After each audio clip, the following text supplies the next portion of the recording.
All-Star, maybe wins a title, but does not make the Hall of Fame. To me, that does not make him a bust. Okay. In my opinion. I mean, to me, a bust is, somebody like Greg Oden, for crying out loud, who basically couldn't even get to be healthy. To this point, would you say Zion's a bust?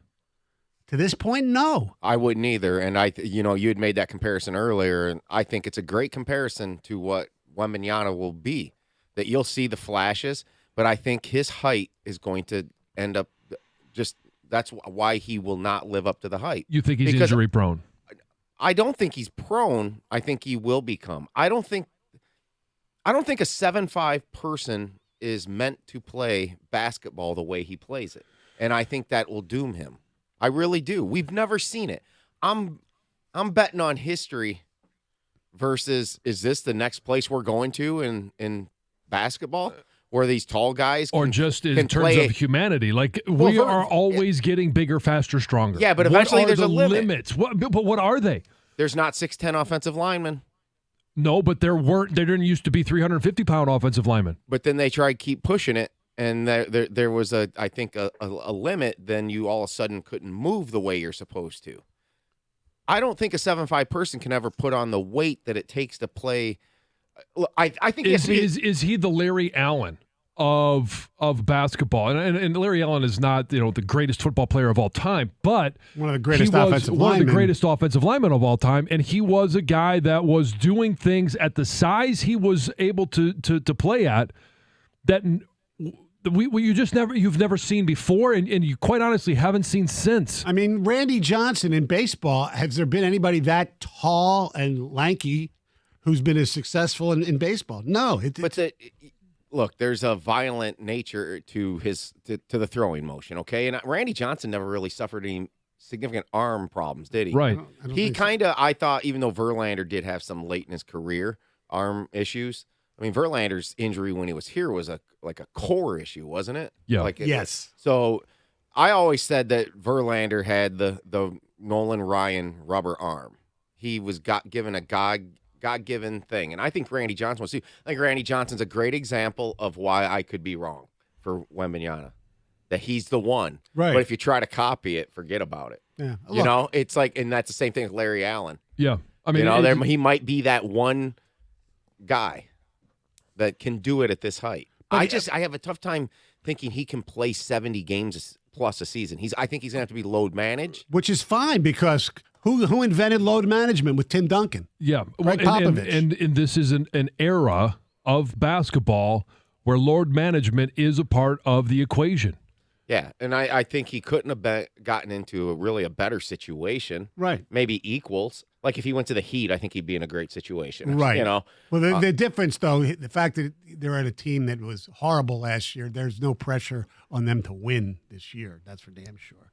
It's going to be fun to watch. Yes. I hope he can stay healthy, and I hope he actually delivers to the height. Like my big thing, when we talked about this when the Pistons were trying to get the pick, it was if this guy can be borderline lethal from three, it's over. Right. Yeah. If he can just spot up, and all he has to do then, if he comes a threat and they're trying to get out there and attempt to get up to his height, he shoots over everybody. Right. Yeah, or if he can defend out there as well. Right. Because he's not a guy that's going to have to play up on you. He can shoot the three. He's not lethal at three. That's far away. That's not a strength at all, but he can hit it. Yeah. But he's not a 40% for three-point shooter. I don't think he'll ever be that. Not right now. No, but enough to where you get the guy to come out and try to play you, and then all he has to do is pump fake it. Right, exactly, and that's incredible. They were trying to make some kind of example of what is his pump fake because his how far he goes because with one step. Oh yeah, it's ridiculous. All right, Troy Weaver will join us next. 248-539-9797. Here's Jeff Lesson.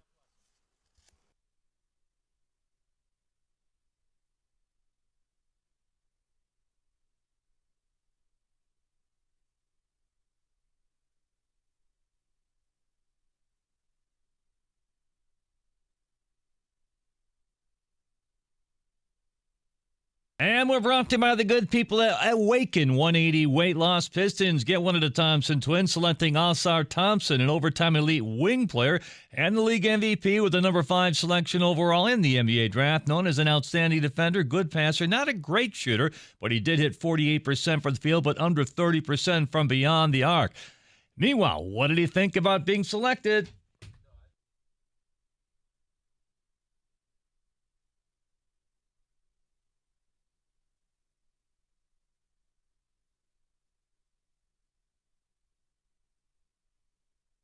They move up to number 25 after a trade with Boston to get Houston guard Marcus Sasser, another strong defender who's been compared to former Piston Lindsey Hunter. Pistons also sign a forward from Princeton. Victor Wembanyama goes first as expected to San Antonio. Michigan guard Jett Howard goes number 11 to Orlando. Kobe Buffkin goes to Atlanta number 15. So Michigan had 2 top 15 picks in addition to Hunter Dickinson and still did not make the NCAA tournament.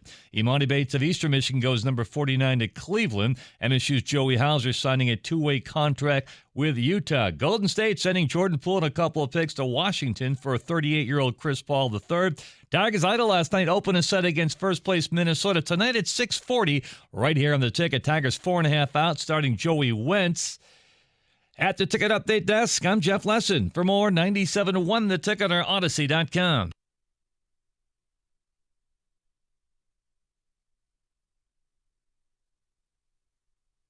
Thank you, Jeff. 248-539-9797. The draft took place last night. Troy Weaver joins us now to explain what the Pistons did. Good morning. How are you? Good morning. I'm great. Thanks for having me. Oh, well, always good to talk to you, Troy, as you know.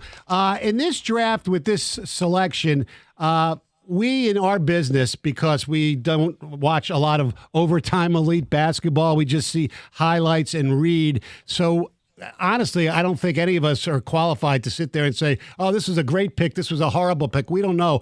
What was it about Oscar Thompson that you saw that said, he's got to be my guy that, as you said earlier this week, going to swing for the fences with?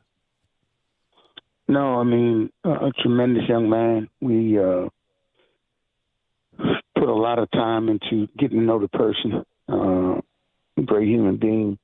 But he has great physical gifts, size and athleticism. He has a defensive prowess, and we think he has a chance to be a big-time two-way player. But he has all the ingredients to be successful in today's NBA with his size and versatility and athleticism.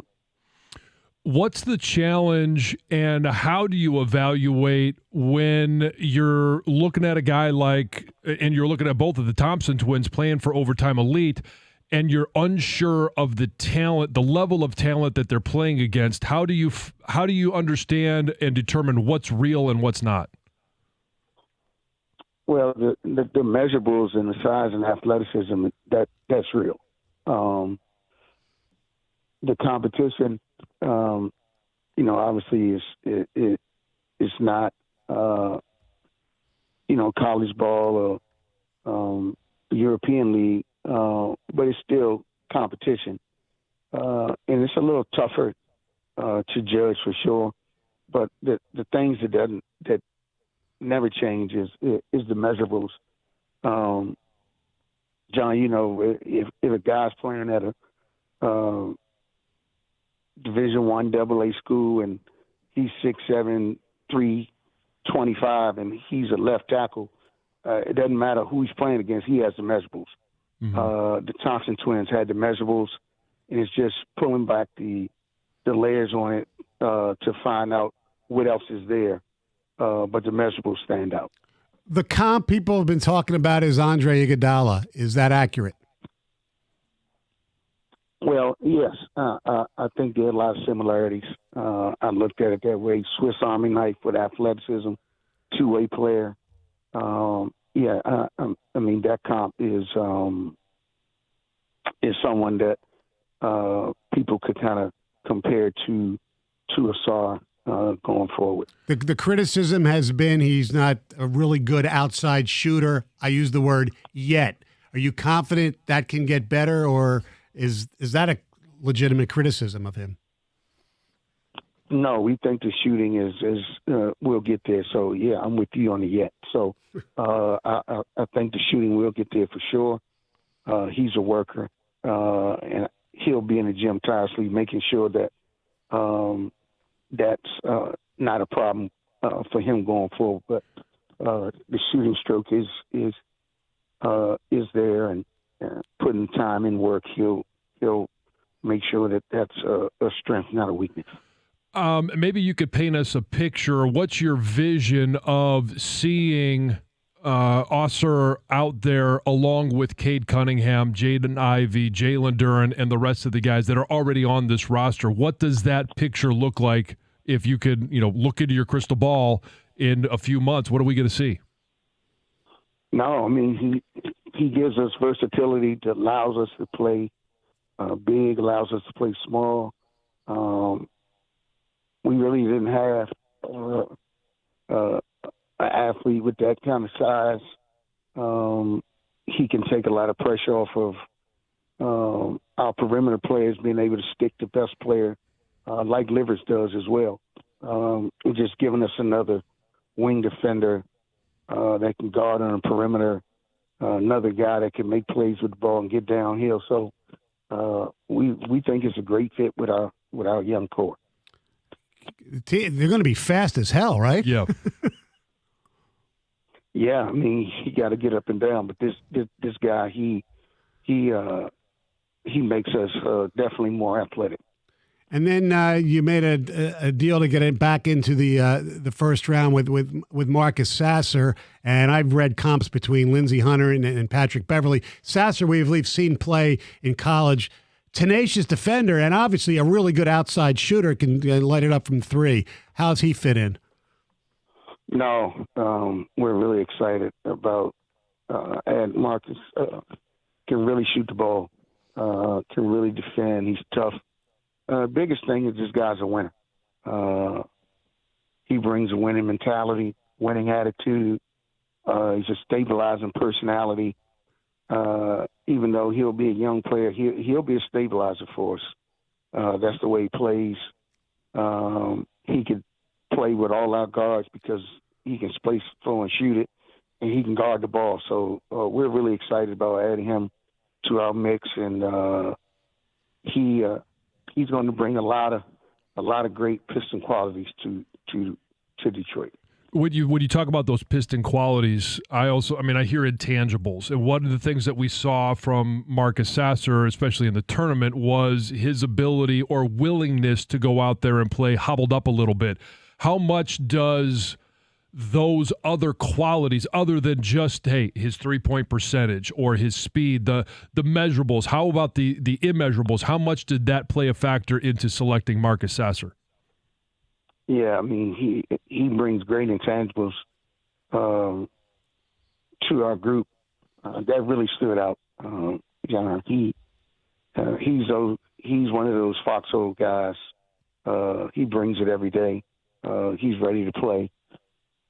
He's going to push the group forward, and you always want guys that add to the group. And these two young men, they add to the group. We won't have to bring them along. They'll jump right in and add to the culture and help move us forward. 248-539-9797. I do want to ask you about the free agency without giving names, because I know you won't. You still plan to be active in free agency, and is the biggest need free agency outside shooting, especially the wing, the 3-and-D type of player? Yeah, we're definitely going to be active in free agency and try to continue to add to the ball club. Shooting is always on the front of every NBA team's core. Everybody wants to add shooting. We will as well. I mean, we like our veteran shooters with Bogdanovich and Burks, but we'd like to add some more shooting if we could. Sasser. That adds to our shooting, and we have some, getting Livers healthy for a season. That'll add to our shooting, getting Cade back. But definitely, shooting profile is something we'll definitely vet out. When we talked to Monty Williams, he mentioned in the next few weeks, the next few months, he's going to have to identify, and the players are going to have to understand what the identity of this team will be. What do you think? Where is it now, and what do you think what do you want that identity to be? A disciplined defensive team that brings it every night and plays unselfishly. And that's what Coach Williams and the staff are going to create that culture every day, and we're excited about formalizing that. But we got the right guys to come in here and get that done, so we're excited about it. Troy Weaver joined us on the Stoney and Jansen program. You guys, you always told us, you can't have too many bigs because of the East. You guys have 4 off the top of my head. Do you anticipate them all coming back next year? Yes, absolutely. Last year, we never had them all together, injuries and whatnot. So it's a long season. Now we have complete depth, and that's what you need to get through the season. You look at the playoffs, teams that stand at the end are the teams that are healthy. There were some teams that went down the playoff because of their health, and no, we anticipate having all those guys ready to go. We know that the roster construction is, it's still under construction. We don't know what's going to happen in free agency, but what are, for fans' expectations for this upcoming season, what should they be? I think Coach Williams will come in and galvanize this group and set the tone of what the Pistons will look like going forward. That's our number one goal, is create an identity of what we expect every night, every day of our Piston team. And I think the fans can be excited about what the identity is going to be, what we just spoke about, and let the chips fall. But we're excited about our group, our team, and building this identity. But we're going to be a group that plays hard and defends, and we'll play with discipline. And we're going to be competitive every night. Do you feel any pressure about, I don't know, maybe not at least getting to like the play-in game, or is this just part of the restoration process? It's just going to take longer than fans want it to take? No, we'll land where we land. I wouldn't limit us to a play-in game, or say 30 wins, or a play-in game, or I'm not going to limit us. Right. If we play well enough to be somewhere else, so be it. But no preconceived notions on where we think the team will be. We're going to get in here and roll our sleeves up and push to be the best version of ourselves. Obviously, you didn't get the number 1 pick, but I'm just curious because we were debating, earlier in the program about Wembanyama. You obviously scouted him pretty heavily before the lottery. Is this kid actually going to be as unbelievable as people think? I definitely believe so. Which kind of makes it, like watching the draft last night as a fan, I was sitting there going, oh my God, this guy's 7'5". Does he have Hall of Fame potential? Yeah, that's at minimum. I think the guy can be as good as we've seen. I'm happy for the league. I'm happy for him, happy for his family, but happy for the players to get a chance to compete against this kind of player.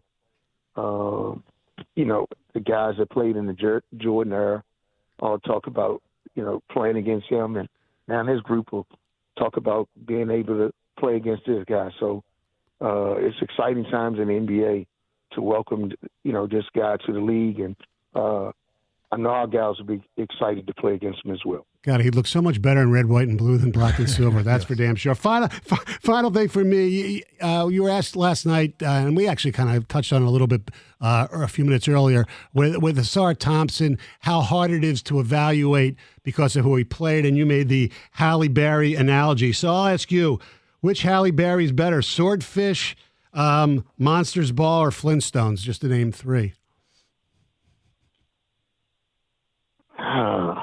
Wasn't she Catwoman too? Yeah, well, I can't list. Yeah. She was a lot of things. I'm not going to list every storm. She was in tons of it. Yeah. Boomerang. I mean, for the early in her career.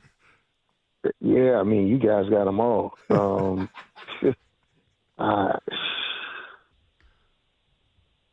a good question. There's actually another movie I forgot when she was a mom. I forgot the name of that one. But anywho, the point was, I know. you know something different when you see it. So Asar, like I said, the competition really didn't matter. It was all about him. So excited to have that young man, and we look forward to getting going with him soon here in Summer League. All right. Now, I know Asar's going to meet the media later today. Hopefully, I'll see you down there. And thanks, as always, for joining us. And we'll talk to you before the season, if not Troy. sooner, after you get some great free agent, right? No, we appreciate it. We're excited about free agency, and I appreciate you guys. All right. Thanks. Appreciate it. Troy Weaver, Stoney and Jansen, 97.1 The Ticket. Hey, when I've got questions about my finances, I turn to my bank, and that's First Merchants Bank. I know that their attentive local bankers are 100% interested in listening to my situation and in helping me find the answers that I need. First Merchants doesn't provide cookie-cutter solutions or check-off boxes when it comes to financial advice. They take the time to learn about my life, my personal and financial goals, and they work with me to build a plan that fits my situation. That's because First Merchants Bank really cares. They see me as a person, as an individual, and not just as a number, and they're going to do all they can to help their customers and communities succeed. You can count on that, since First Merchants Bank is staffed by local bankers who know and are passionate about the needs of the local community, because it's their community as well, and we all have to work together to help it prosper. To get started on your personalized financial solution today, you can visit them at firstmerchants.com. That's firstmerchants.com, member FDIC.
Always good to chat with Troy Weaver. Yeah. And look,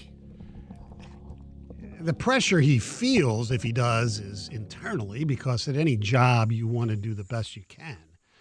And thus far, and then look, when he got here, you knew pretty much what it was. You never knew the third year would be the worst, or second worst, season in franchise history, but much of that was because, of the Cade Cunningham injury, and then the decision to, quote, load manage a lot of guys to make sure they were in position to get in the lottery, which they ended up getting screwed for. Yeah, and I mean, you weren't anticipating that Cade Cunningham would go down. You weren't anticipating a lot of different things, but at some point, you can't just come up with excuses. Right, exactly. Things are going to have to turn, and the excuse can't just be, hey, we were the worst team in the NBA, and we were hoping for Victor Wembanyama. No. That didn't turn out. It didn't happen, so you've got to find other ways to become great. Yeah, and free agency is going to be pretty important. And they have money to spend. Yes, but they have to make sure they use it wisely. They don't, just spend money just because they have money to spend. That never works, especially in this town, as we saw with Ben Gordon and Charlie Villanueva. And to be fair, I was for the Ben Gordon signing because he was a really good, bench player coming off the Bulls bench. They had Derrick Rose on the Bulls team, and Ben Gordon was really, really good. And when he got here, he was just the opposite of really, really good for most of the games. And then his life kind of spiraled after he left here too. And Charlie V was the one I just never understood. He was never that great of a player before that you needed to, but that was just, hey, we have money to spend, let's spend it, because I remember they knew they couldn't get LeBron or whoever else was going to be a free agent the following year. So having all that money is not going to do you any good, I guess. I don't know. Well, it's not going to do you any good, but you got to make it do good. Mm-hmm. And so you don't want to overspend, but you want to go out there and make sure that you structure contracts that are going to be you want to attract players, so player friendly, but they also have to be club friendly. Yes, indeed. And look, and that's Troy Weaver's job. Figure it out. Yeah, look, people aren't going to sit there and have patience. Tom Gores might have patience. The fan base is not going to have patience. If they don't come close to, and I use the playing game, and I'm glad he said he's not holding them, to any level, top or bottom, but, he didn't want to be limited to just making a playing game. But if they don't contend for that after having, lottery picks for 4 straight drafts, right, that's a problem. It's a major problem. And it's going to be one where, hey, fingers are going to start getting pointed, and jobs, how well or bad, are going to be evaluated. Yes, and plus you have a significant investment in a new coach, too. Significant, a historic investment. I know. Indeed. All right, our telephone number, 248-539-9797. The Tigers are in the race still, don't forget, and they have a big weekend. We'll discuss that coming up after Heather's News. Well, a couple who rented a room at the Oasis Hot Tub Gardens in Ann Arbor over the weekend, they actually discovered a hidden camera in their room. The couple from Dearborn Heights says that they found this small camera inside of a statue that was facing their hot tub. So now police are investigating. Yes, indeed. Kind of a sketch place anyway. Yeah. Oh, you would know, huh, John? No, it just every time you drive by it, it's right across from the South Athletic Campus, so you can't miss it. Okay. And I've always gone by there going, God, I need a massage, right? Is that what you said but to yourself? I don't even think that they offer massage. It's just hot tubs. Yeah. It's like you go in and you can go and get a hot tub. It's not like a spa. It's like renting a hotel room by the hour. But it's a hot tub. Why would you do it? Well, you know why you would do it, but that's why it's sketch. Oh, why is that, Stoney? Oh, gee, like people don't know. How about it's for somebody that they don't have a hot tub and they want to go spend some time in a hot tub for a while? Okay. I don't know. I would rather pay $10 an overnight at a hotel gym or room something. with a pool and a hot tub.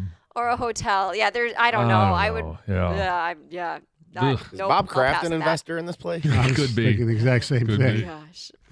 Speaking of Ann Arbor, police are also investigating after they found a 56-year-old man dead inside of an apartment on Thursday morning. Police say the Ann Arbor man had sustained multiple gunshot wounds, and they do believe that this incident was not random. But they do say no arrests have been made in this case, and officials are asking anybody who knows something about the murder to call the Ann Arbor Police Department.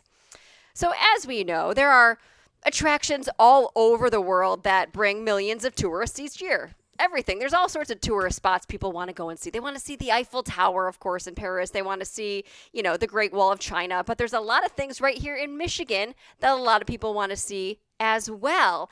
And there's one spot in particular that has claimed the spotlight and has soared to one of the most popular attractions in the whole country. According to the Family Destinations Guide, the Mackinac Bridge reigns as Michigan's ultimate tourist hotspot, and it has actually earned the title of the third most popular attraction in all of the U.S. It surpasses places like Central Park, the National Mall. Pretty cool. And a lot of people, what they did when they came up with the list, they looked at attractions that were like the highest rated on TripAdvisor. So people who went and made their own reviews and gave it 5 stars. And a lot of people just talked about the views from the bridge itself and just what it is like. Some people, they say they went there and just driven one way and then driven back to say that they have driven across the Mighty Mac. Yeah. How about that, Stoney? Very cool. Just to say you've driven across the bridge. Yeah, very nice. You should do it. I know. You're right. I mean, should. Top one in America. Maybe next year. Yep. Maybe next year. I don't think I'm going up north this year. I don't think I'm going up north this year. Oh, no? Oh, really? No. Because I have to do the East Coast thing to see my father and. Oh yeah. Limited time. Mm-hmm. So I feel like this should have happened a long time ago, but Maury Povich has finally decided to launch a DNA paternity test kit. He basically launched his own company. Like, don't you think this should have happened ages ago?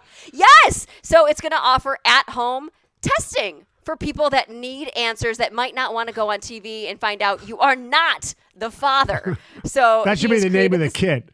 Well, the name of the kit is pretty good too. Where did I see it? It is called The Results Are In. That's the name. I like that. Okay, yeah. Yeah. And it says it promises results in 2 to 3 business days with 99.9% accuracy, and they say it is all confidential. I really wish that it would be delivered. I know most likely it's just through an email, but it'd be delivered in that manila envelope, Oh, yeah. he opens well, it up. You get those e-invitations, and you click on the email, and the envelope opens up. So it should be the envelope opening up, and then it should be him either saying, "You're not the father," or you whatever. are. Yes. You are the father. You're the daddy. Right. that would be great if it was like a video of him. Yes. That's awesome. Oh my gosh. All right, I got a stupid criminal story. A 39-year-old man in Florida. His name is Seth Thomas. He was arrested on Tuesday night while drinking a Florida Man beer. So there's apparently a beer called Florida Man. He was yelling at cars while walking through traffic. And while he was doing that, he was just sipping on an open can of Florida Man when cops showed up. And according to the brewery's website, it's brewed with a, quote, nearly criminal amount of hops. And this guy was found to be a criminal, and he's facing disorderly intoxication charges. Now, Paul Sarah grew up in Florida. He's a Florida man. He's a Florida man. Do Yeah. you get insulted by all this Florida man stuff, or do you believe that, it's kind of true? I'm from there. I know it's true. Okay, that's why I'm asking. You just don't identify as a Florida man. Well, the question is, do you have your very own "I'm a Florida man" story? I don't think anything I could say on the air. Oh. All right. Yeah. The break is coming up. All right. Thank you very much, Heather. 248-539-9797.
A few ticket texts on Troy Weaver, and as you would expect, they're not exactly complimentary.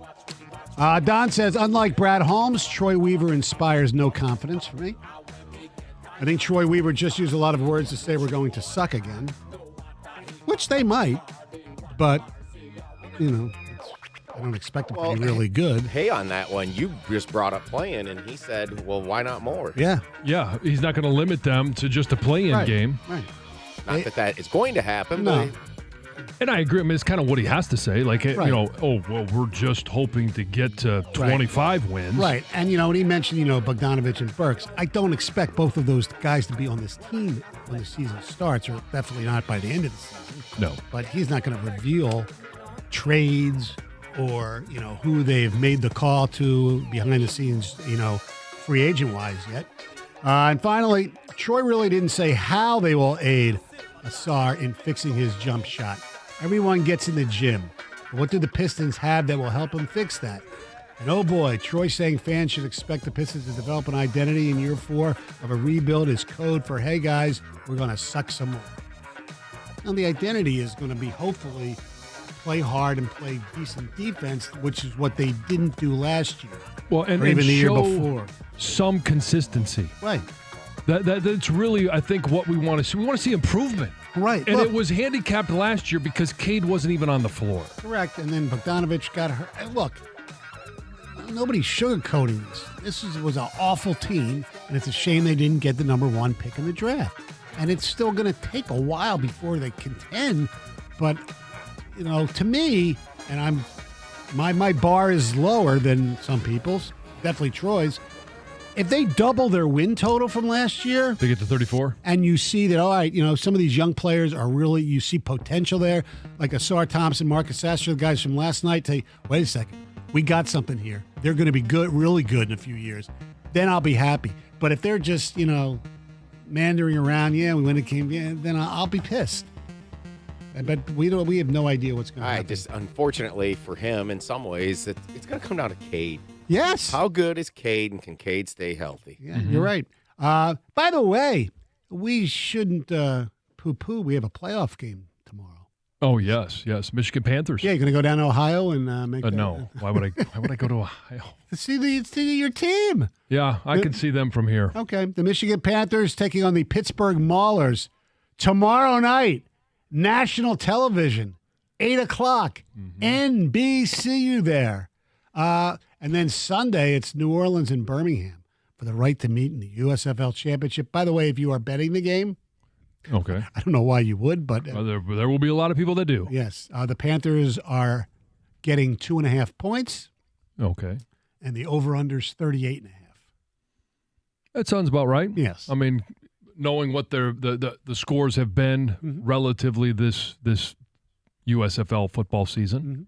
So another thing I wanted to ask you, when you were at Michigan, was Les Miles on the staff when you were there? Les Miles was the offensive line coach my freshman year. And then he departed for, I believe at that time it was Oklahoma State. Oklahoma State. Yes. He was with the Cowboys for a little while. Yes. And then he went to LSU. Uh-huh. Right. Ladies and gentlemen, if you didn't know this, LSU has had 37 of its wins taken away, including, so they're gone from Les Miles' record. Right. For one guy, I forget the guy's name off the top of my head, played his whole 4-year career basically ineligible. Yeah. And not a huge impact player either. No. So, yeah, they vacated him. And where this will come into play is, does Les Miles get into the College Football Hall of Fame? He's not eligible yet. You've got to be 3 years removed. I think this will be his last year before he is eligible. He's won national titles, but the argument is, I believe it's a 600 win percentage that college football coaches have to be eligible, which he did have that 600, well over 600. However, if you vacate those 37 wins. What is it? I mean, they don't go as losses, but they don't go, but the win total's done. I believe it's 5.597. Mm-hmm. That was one of the greatest rumors of all time. Les Miles is looking at that. I have a friend in the real estate business. Les Miles is looking at a house in Ann Arbor. That rumor was going on for years. Yeah. Years and years. Let's talk to Butch. You're on 97.1 The Ticket. What's up, Butch? Yo, fellas. I just want to say that I got a little bit of a different take of the Pistons, and I think that we have yet to see them all healthy. It's really hard to make an evaluation on how good or bad they are, but we've never seen Bogdanovich and Burks play with Cade Cunningham and improving Killian Hayes and the rest of the guys. I'm not sold on the fact that they're this terrible team. I think if you keep Bogdanovich, if you end up keeping him and Burks, they're going to make the game. There's no doubt in my mind because Butch, it's really that kind of player. Yeah, I think he changes things. what do you think of the draft? I like Asar. I like having athleticism to that degree. I like the fact that he was not only the MVP of the finals in the G League, but he was the MVP of the G League. No, it was not the G League. It's overtime elite. That's a little different, but I get you. Either or. Being the MVP of the league, I think that means you stepped up more so than most. And I like guys who do that, and I like guys who are athletic and defensive-minded. I think the Pistons might be tougher defensively. At least on paper they look like they will be. And I know a tougher Pistons defensive team plus Cade Cunningham, and those last few games with Killian Hayes last year, I think he had 28, 7, and 8. He had another game with 26 and 8 assists. Them back-to-back the last 2 games of the year. I'm not ready to give up on a guy that young who has already shown that he can produce to that level. So I think the Pistons got a good bench. They look like they're going to have a decent starting 5. I expect them to make that play-in tournament. Well, it's going to isn't really that tough. But it's going to be. You're right. Killian did get better towards the end, but it was garbage games basically. So if Cunningham's healthy, you're going to start Cunningham and Ivy, right? So you're going to have what? Yeah. Hey, Killian and Sasser coming off the bench, or does Sasser start in the G League? Yeah. I would have Killian come off the bench first because Killian had already proven, like I said, that he can give you 28 and 7 possibly on any given night. He ended up averaging 10 points and 6 assists off the bench. Yeah, look, I think he's a good defender. I think he can be an adequate bench player. He's definitely an NBA player, but he certainly has not been what you thought when they picked him in the draft. So if you look at the East, I mean, the one team that did make the play-in that you think is probably going to crumble this year is the Raptors, potentially. If they move Siakam and Van Vliet's not back. And OG, yeah. And they had a coaching change, right? So there's a lot. I'm just saying that they really have potential to fall off a cliff. Correct. The Wizards in total rebuild. They're Right. probably going to be the worst team in the East, Yes. potentially. I mean, you look at it, and somebody's got to get up there. It took 40 wins. The Bulls actually got in with 40. That was the lowest amount of wins. Right. So you're talking about a 23-game improvement. Well, the play-in might get you might be getting a 37. Right. So let's say a 20. I don't think it's out of the realm. No, it's Possibility not. of Cade Cunningham is better than he was as a rookie. And, Yes. and he's healthy. If But he- it's asking a lot right now. If he plays the way he played the last month of his rookie season, they are going to be potentially a really good team for a while. Yeah. He was terrific. Now, they didn't win all those games, but how many games, people forget how many times he took it on by himself late in the fourth quarter and just scored almost at will to either keep them in games or win games for them. I mean, I don't have the breakdown in front of me about how good he was at the end of his rookie season, but he was. But so the Magic and Hornets, finished above the Pistons over the next 2. I really think Orlando, it's about the click. Yes. And Charlotte with LaMelo back, and who knows what happens with Scoot and Miles Bridges. Bridges, right? Yeah. So both those teams are already ahead of the Pistons, right? Right. Would you say even with a healthy Cade, Atlanta's a wild card because there's some Trae Young rumors out there. Yeah, there's a lot of stuff out there. The Knicks obviously were better than, they made the playoffs and actually won a series, right? Well, that's the thing. I don't see the Knicks or the Cavs coming back to earth. And I think the Nets. Who knows with the Nets? That could be a team that goes down. Yeah. I mean, they made the playoffs basically because of their record before they got rid of Durant and Kyrie, but they still have. So I think the Nets and the Raptors are the two that could fall out of that. Right. Now, if the Nets do lose Cam Johnson to the Pistons and a restricted free agent, then the Pistons might have a better record than the Nets. Wojo was on a couple of weeks ago, and he said, I don't think they can double their win total. He kind of stopped at 30. Yeah. I do think they could double, like you said, and get into that 37. That would be the goal, I think. Yeah. In my mind. I mean, that's trying to be realistic. All right. Our telephone number, 248-539-9797. Tigers, big weekend. 97 won the ticket.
The telephone number is 248-539-9797. Tonight at Comerica Park, the Detroit Tigers begin a 3-game series with the first-place Minnesota Twins. As you know, the Tigers are currently in third place, 4.5 games out of first place, correct? Yes, that is correct. So I think this is a huge series for the Tigers. They need to win this series. Now, granted, if they win 2 games to 1, they'll only pick up 1 game in the standings. But, conversely, you don't want to go into Texas where they'll be fortunate to win, to split the series. Right, because they got 4 in Texas. Yeah, they got 4 in Texas. So if you go into Texas down 5.5 games, it's not looking really good as far as your aspirations go heading into, the rest of your season. Now, granted, they're at Colorado, who's playing poor, but it's still on the road after that. And then Oakland comes here, right? So that should help matters. Yeah, and if you're going to view it on TV, tonight, just be aware, it's on ESPN+. Oh. And obviously you can listen into it here. Right, where's that, Stoney? That would be 97 the ticket, the main deal. Yeah, so it's, you don't want them, obviously, to get swept. You want them, the goal is to sweep the Twins. They're at home. You want to, at a minimum, like A.J. Hinch said when he came on here, when they were talking about Kansas City, hey, the goal is to win the series. Just win a series. Win the series against Minnesota. The goal against Texas, at a minimum, should be to split it, as you said, and continue to edge closer to whoever might be in the lead of the division. Now, our goal in the Texas series would be to split. Their goal should still be to win that series. Correct. At a minimum. Yes. You want to be able to split it. Yeah. I would love to know how AJ's handling this today. Like how he handled it after Wednesday's game and then how he's into today. Is there a little bit more being put on this? Because it's the Twins. I want to know if the team – I want to know inside the clubhouse, does the team – feel pressure to win this game? Not pressure, but no, this is our urgency. chance. Yeah, this is our chance because I do think you get into late June and I know. this is when teams start to pull away sometimes in situations like this. And if you go in and you get 2 or 3 or sweep them, man, all of a sudden, like you said, just getting a split and the goal, like you said, the goal is to win every game. But yes. I think going into it, there needs to be a sense of urgency. That has to come from AJ. How he manages the game will also show us what that sense of urgency is.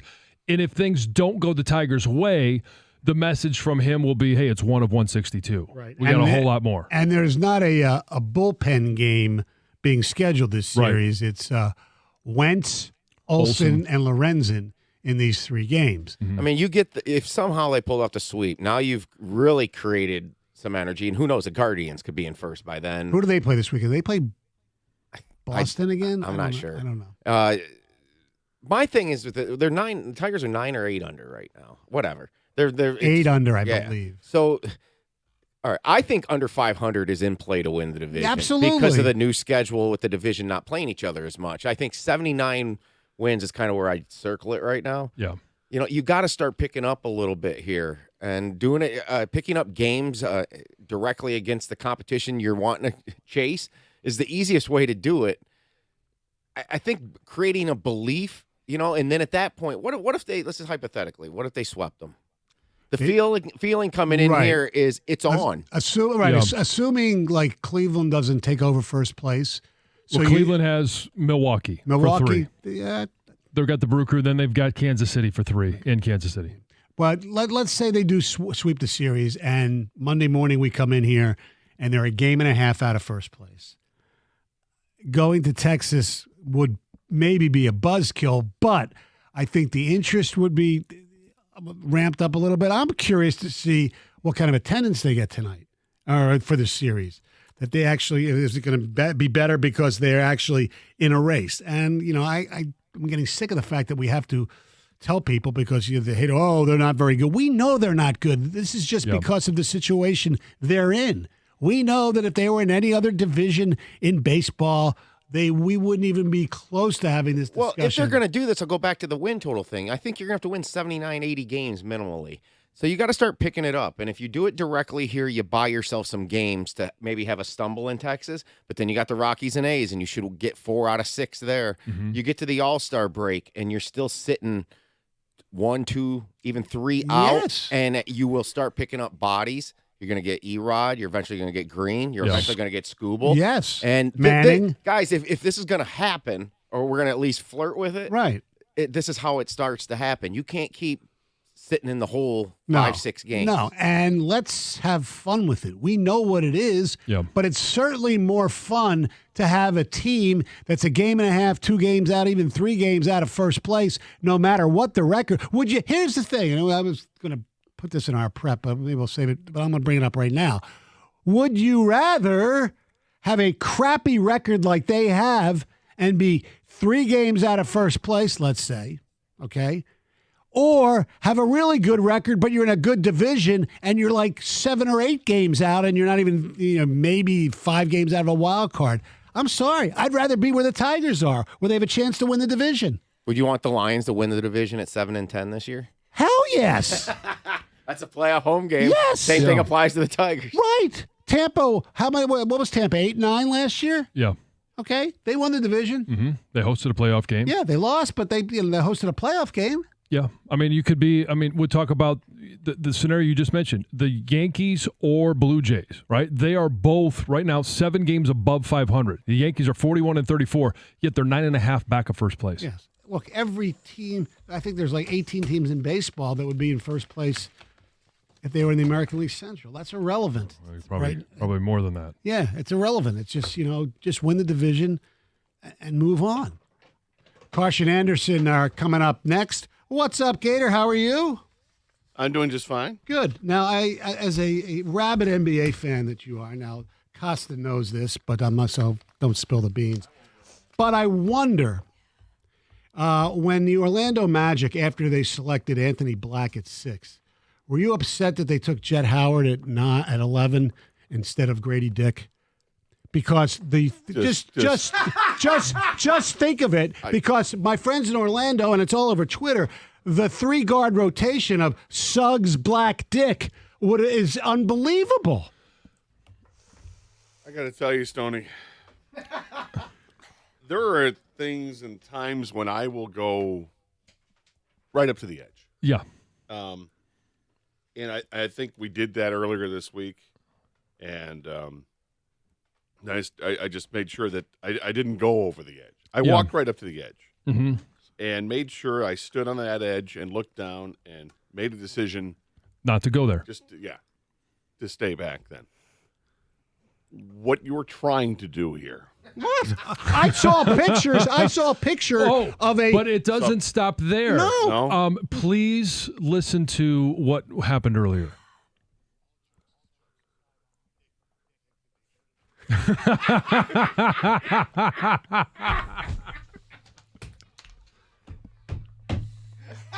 Well, Tom really liked that.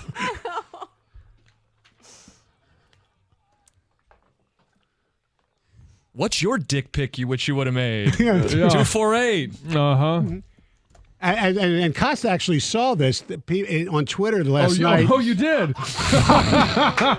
No, he saw what I'm about. Wish Can I hadn't. you describe it for us? No, please don't. The picture of the jersey with Suggs' name on the back and the one with Dick on the back. Oh. Written out. Yeah. Look, I'm not going to pretend that I'm above this. No, you shouldn't.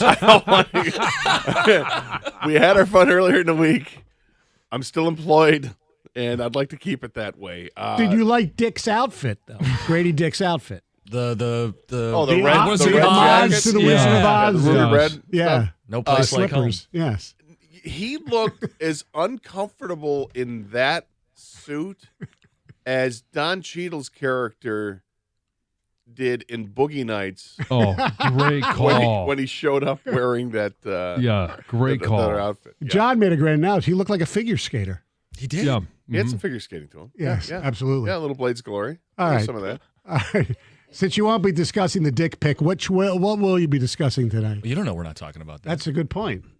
No, we're going to talk a lot about Thompson, the pick, Sasser, the pick, and we'll mix in a little bit of what Gator flipped over to when the draft got a little boring. So we'll mix that in, too. Yeah, the coverage was very lame last night, I thought. Anyway, have a wonderful weekend, everyone. Karsch Anderson with Jim Costa in for Doug Karsch next. 97.1 The Ticket.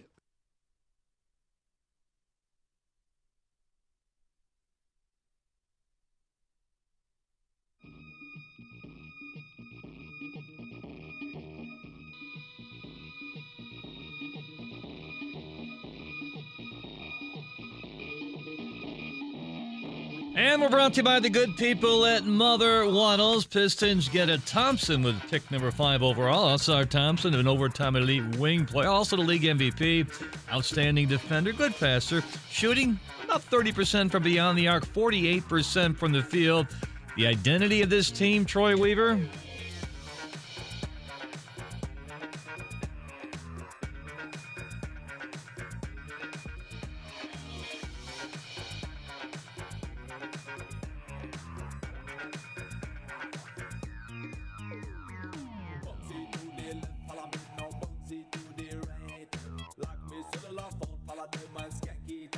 Detroit then trades up to number 25 with Boston for the Pistons' number 31 pick and a couple of second-round picks, and select Houston guard Marcus Sasser, another strong defender who's been compared to former Piston Lindsey Hunter. He averaged nearly 17 a game as a senior, also 38% from downtown. Pistons also signed a forward from Princeton.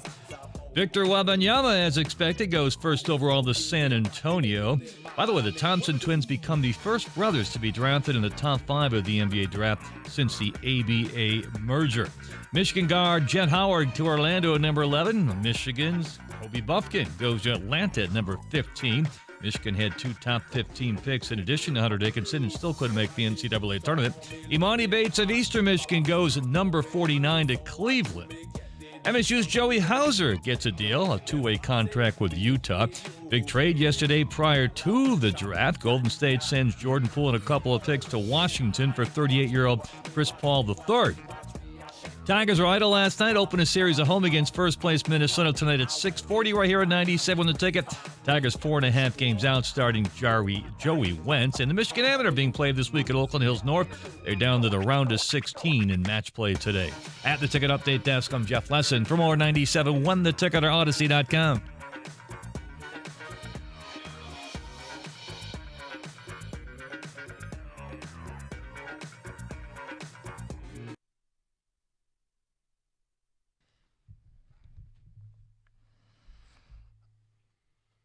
And it is a Friday. Happy Friday. Jim Costa in for Doug Karsch today. Get you to the weekend. We got Pistons to talk about today, Gator.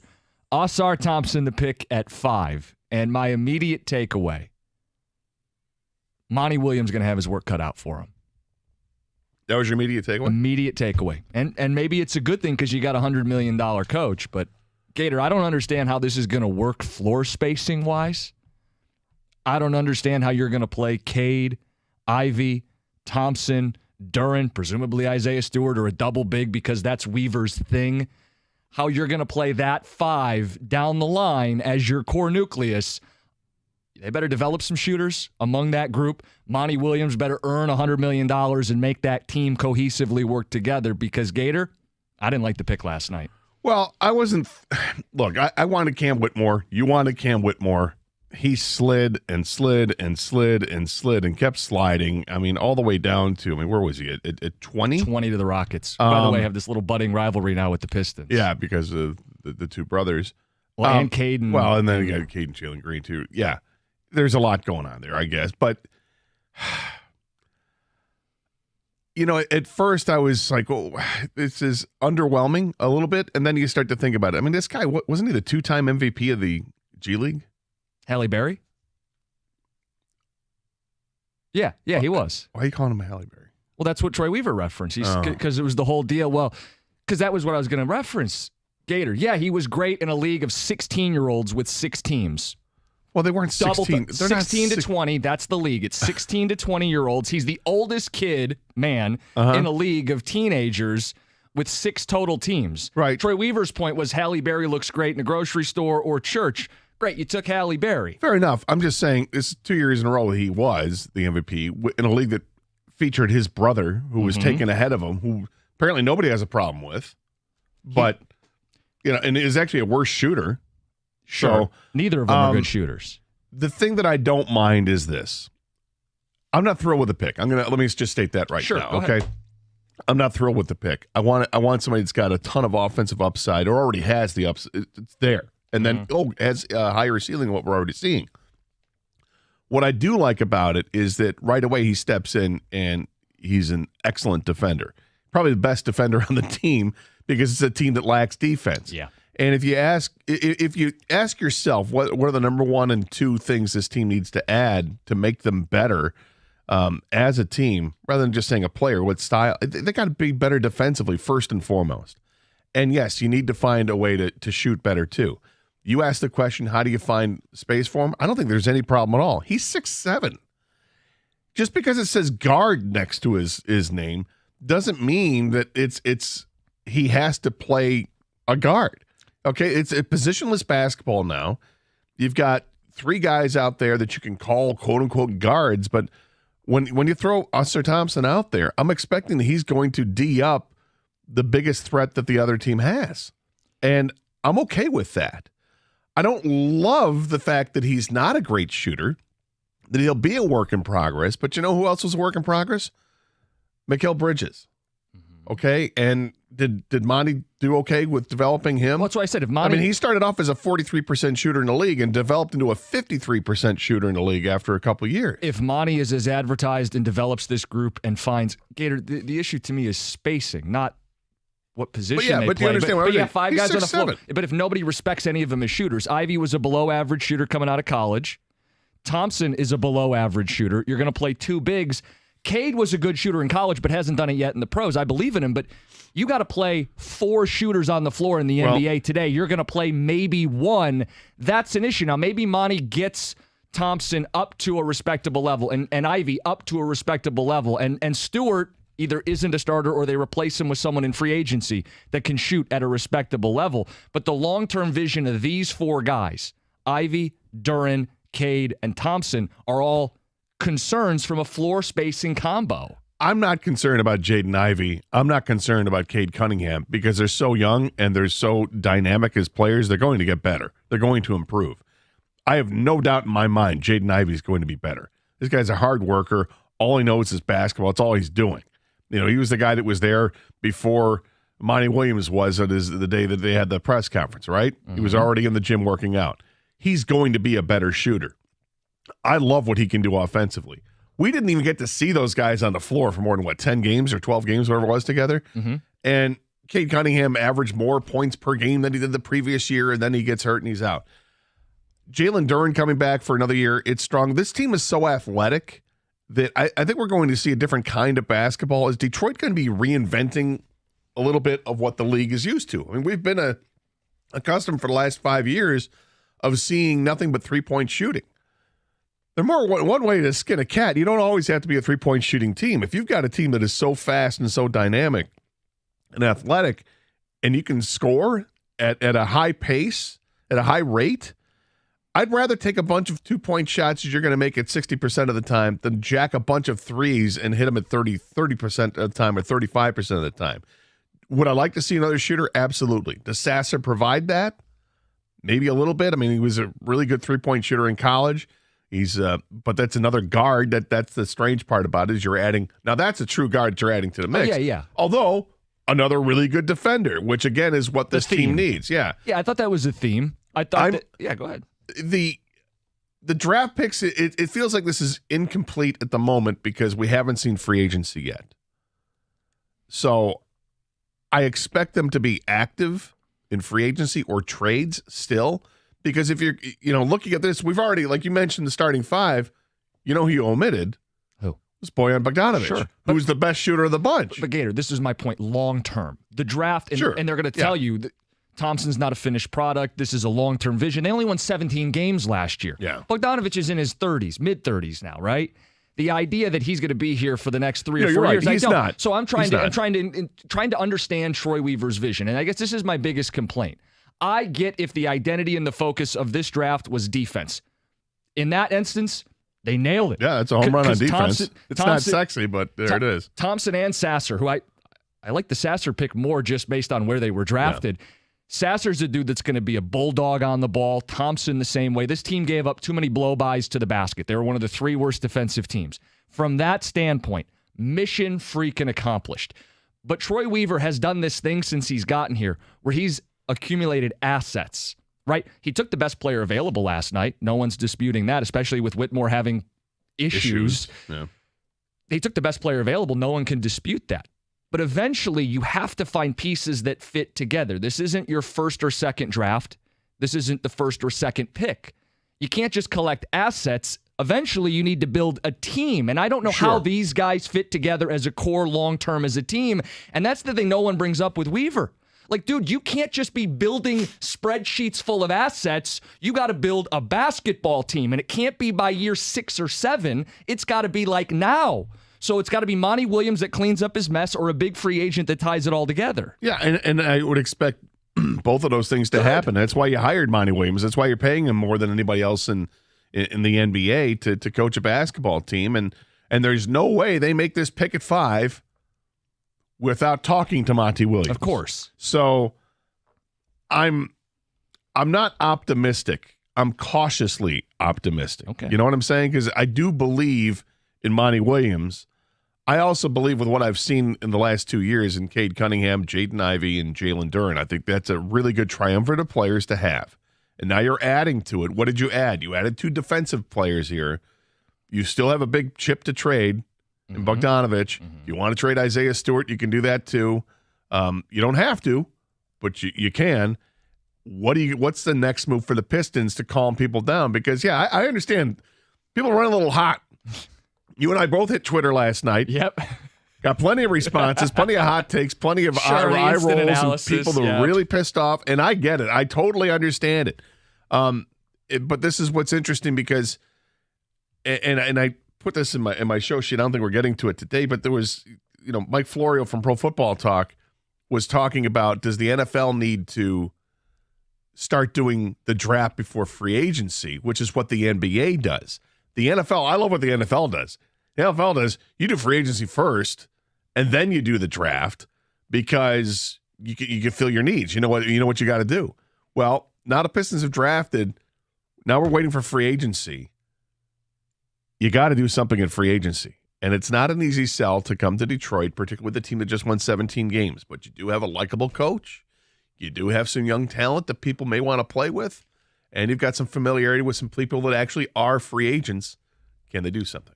I've got an update on one of the targets the Pistons may look at in free agency. Want to get to that at 10:30. Some reporting on what it would take to land maybe the perfect fit in free agency. We'll get to it bottom of the hour. Piston fans, your calls are welcome. 248-539-9797. Ausar Thompson's the pick. Do you like it? Marcus Sasser, they trade up and get him at the end of the first. Defensive identity, but someone please explain how the pieces fit together. I'm waiting for it. It's 97.1.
Pistons general manager Troy Weaver, they draft Halle Berry. Ausar Thompson last night.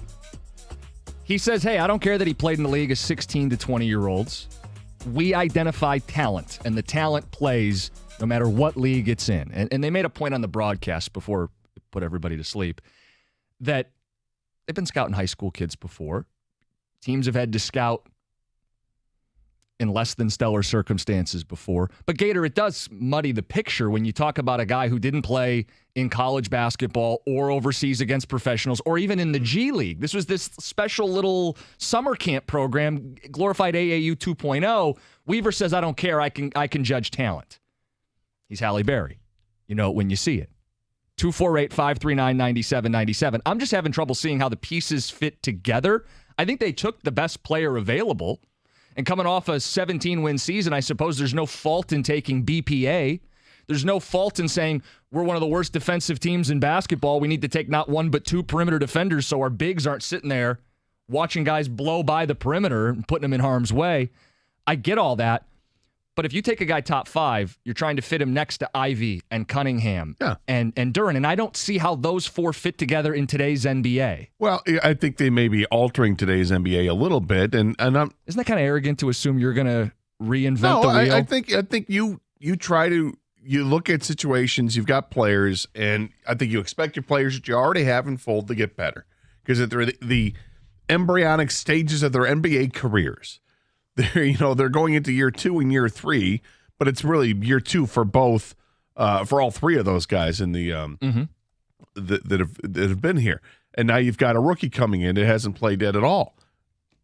You expect these guys to be better than what they were as 19-year-olds or what they were as 20-year-olds because they are that young, and you can't forget that they're that young. I don't worry about Cunningham scoring. I don't worry about Jaden Ivey scoring at all. And I think it's going to be fun to watch Jalen Duren to see what he becomes, around the rim. Is he going to be a guy that goes out to the three-point line and starts to knock down shots? Keep in mind, last year when they put Isaiah Stewart, it'd be going into last year's offseason, they say, hey, man, work on your three-point shot. Well, he did. Now, was he shooting 40%? No. It was the first year that he was taking, three-point shots, and he knocked him down at, a 30-something% clip? He was okay. Will he get better at it? If he's still on his team, yeah, I don't worry about the three-point shooting. That's really what today's NBA is, right? Let's just spell it out. Oh, yeah, it's massive. It's about three-point shooting. Well, are the Pistons aware of that? I think they're aware of that. They have the guys take the three-point shots, and will they get better at it? They should. But, figuring out where he fits in, he's 6'7". He can guard anybody on the floor except for a center, you would think. Yeah. And I'm not worried about that. I think he's going to help these guys out. And because of his athleticism, I think we sometimes forget about what makes Jaden Ivey great is his speed. He might be the fastest guy in the league. Yep. And he's a blur. Yeah, he's an absolute blur. Well, Thompson can play like that too. Oh, they can run. They can be a fun transition team. So, I could see that's where maybe this team is going to try to make their money, if you will. Do they still need shooting? Absolutely. I think I'd feel a lot more comfortable if they added another shooter. And, they did so with Sasser. We'll see. If you can set some screens, get him wide open, he's going to knock down that shot. Now, if he's guarded, he's going to be able to knock down that shot. That's a different story. You're talking Sasser? Sasser, yeah. His deal at Houston, we got to watch him, so it's a little easier to say you like that pick more than the guy you didn't watch. But at Houston, we watched this guy hit tough shots, contested shots. He was a consistent shooter. That isn't even maybe the best part of his game. Dude's a ferocious competitor. He's an on-ball defender. People comparing him to Pat Beverly, just in terms of the on-ball pest that he can be. Or Lindsey Hunter, we've heard. And Lindsey Hunter was a great defender. A big reason why, he and Mike James together, they released the dogs and they went out there and helped the Pistons win a championship. At 25, or even if they had gotten him at 31, Sasser felt like a good pick at cost. Yeah. Top 5 pick for Thompson. He's a 30% three-point shooter. And people go, well, he got a little better in the playoffs. It was a 3-game playoff, again, in this league of 16, 17, 18 but they don't play that many games to begin with. But we always look to free throw shooting as kind of a, hey, if you can make your free throws, you've got the shot, you'll eventually make them. 67% at the free throw line. It's entirely possible they drafted a guy who is Killian Hayes, Stanley Johnson, effort, defense, but nothing burger when it comes to spacing the floor. Nothing burger when they don't have the ball in their hands. Well, he better be better defensively, because this is what this guy's billed as already elite, and steps right in and makes a team better, and that's what I'm counting on. I tweeted out last night, I said Pistons needed to improve their D. It's not sexy, but he makes them better. You can understand people not happy with that. I even know 1972 replied with a meme with Steve Carell from The Office saying, "Nope, don't like that." Weezy says, all of a sudden, everyone's a basketball expert in the city. Oh, LOL. From the Den SC, can we just adopt Miami's model and play where a team plays together and is better together than their individual parts? Well, that's when I think you look to Monty. That's what I said to open the show. I immediately thought of him because he's going to have to make the puzzle pieces fit. And you're paying him $100 million. He's thought as one of the best coaches in the game. There's your connector. Matt says one rookie doesn't improve defense for a team in a league that doesn't value defense. Still got to play a whole hell of a lot better than they did. Yeah. I mean, they gave up, how many points a game did they give up last year? Like 118 or something? It was a layup line. Anybody who had the ball at the perimeter was given an Olay defense right to the cup. Kyle says Pistons are taking the Ja Morant no shooting league directive very literally. Okay, that's actually pretty creative. I like that. Tim says, great, lose by 15 instead of 30. Cool. Would much rather have a little more on defense and get more on offense by taking Hendricks. That was from Matt. Yeah, if you weren't going to take Whitmore, that was kind of my number 2. And I know Doug liked him. Most of the morning show liked him. I know Mike really liked Hendricks. Yeah. He fell all the way to 9, but to me, he would have been a piece that would have fit better along your core. Mel says, home run my ass. So this is what happened with me in the draft. After the Pistons made that pick, I was like, oh, well, that's not, that just seems like a really safe pick. You're getting somebody defensively, but a lot of unknown offensively. I kept waiting to hear that they're moving up back into the draft. They're moving back in the first round. I saw you tweeting. You were waiting. Yeah, and then I'm like, home run come anytime here. Let's see it here. Or what did I think I put? Now would be a good time to swing for the fences, Troy Weaver. And I was hoping that we'd hear Pistons have moved and traded up to 18, and they're going to take Cam Whitmore. And they never did. Instead, they waited. Then they traded up, but they traded up to get Sasser instead. I imagine, because when you're watching the draft, all those teams that start picking well after 10, they ran off the clock. So I bet you every team was exhausting because they're fielding calls or trying to field calls about Cam Whitmore, thinking, okay, anybody want to take the best player available on the board? Listen, I'll take the L on him because clearly there's something wrong with him, and there was speculation medically. Then he was disputing that. Then it was how he interviewed. I don't think you fall 15, 20 picks because of some lousy interviews. There's clearly some skeleton in the closet there that we aren't privy to. Maybe. That we aren't privy to. 248-539-9797. Let's go to Jay. You're next up. You're on 97.1. What'd you make of the draft last night? You know what? I was underwhelmed at first. I watched it. I was waiting for something else to happen. I never would have watched that whole first round if I wasn't all right, the Pistons are going to do something. So let me stay tuned in.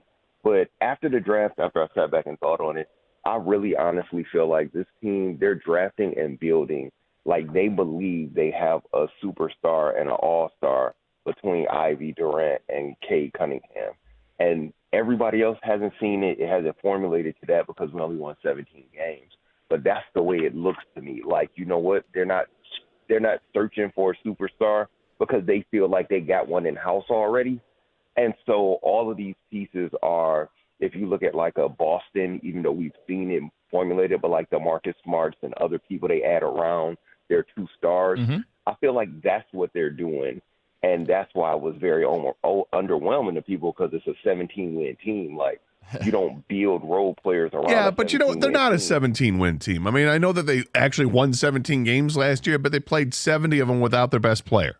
And, Ivy missed a bunch of time, and Bogdanovich was used in a load management role. I mean, the team did Weaver and Dwayne Casey did a very good job with the load management to make sure that the Pistons were going to be in one of those top 3 teams that had the best chances to win the lottery. That was not a 17-win team. It's probably, even without Cunningham, it's probably a 20-win team or 22-win team. But Jay, I want to work off your premise that they already have their duo. And the NBA's become more about duos, less so about big threes. I think it's hard to find 3 all-star, superstar players. Let's assume they have their duo. You guys know I'm a big Cade Cunningham fan. I loved the Jaden Ivey pick a year ago. Let's assume the best-case scenario, those are all-star, all-NBA guys. What's the optimal kind of guy to put around them? Weaver said a defensive wing.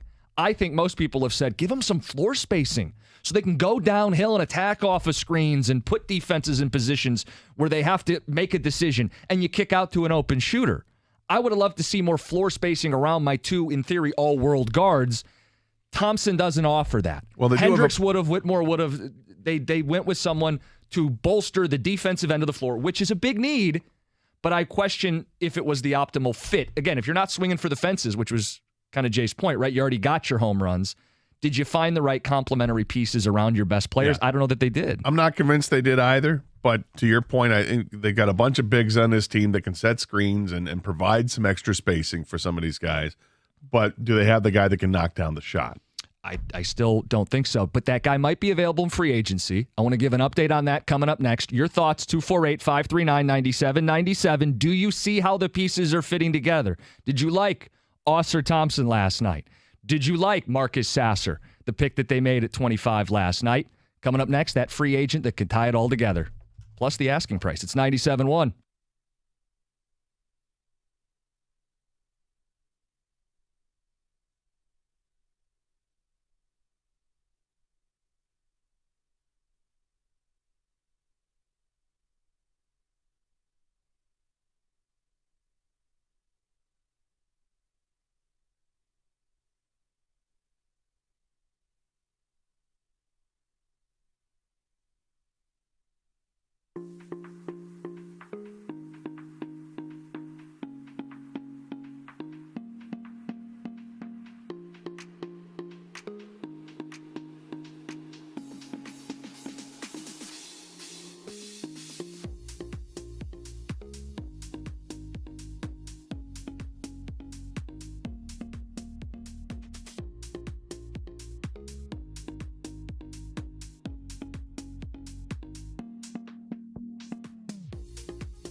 The Pistons with the pick last night. Adam Silver at the podium. Jim Costa in for Doug today, Friday following the NBA draft. We want to hear from you. Did that pick make sense to you? Do you see the vision and the puzzle as it's being assembled by Troy Weaver? 248-539-9797. Gator, I said my immediate response was Monty Williams is going to have to play a big role in this because I think they're going to be playing 3 to 4 below average shooters at a time on the floor. You got to develop those shooters. You got to find a way to make those pieces fit next to one another. You got to jam the puzzle piece together. You got to find a way as a $100 million coach to make it happen. The other thing that could help is part 2 of the offseason, free agency. I'm a big fan of Cam Johnson. Monty Williams is a big fan of Cam Johnson. He helped develop and coach him in Phoenix. I'm a big fan of Cam Johnson. 40% from three. He would help space the floor, give you somebody weak side on the pick and roll who can stand off to the side and be a real gravitational pull for defenses. You can't leave him wide open. What's it going to cost? Reporters in Brooklyn are saying 4 years, $84 million is what they're prepared to offer him. $21 million a year. They can match any offer, but if their price tag is about 21 a season,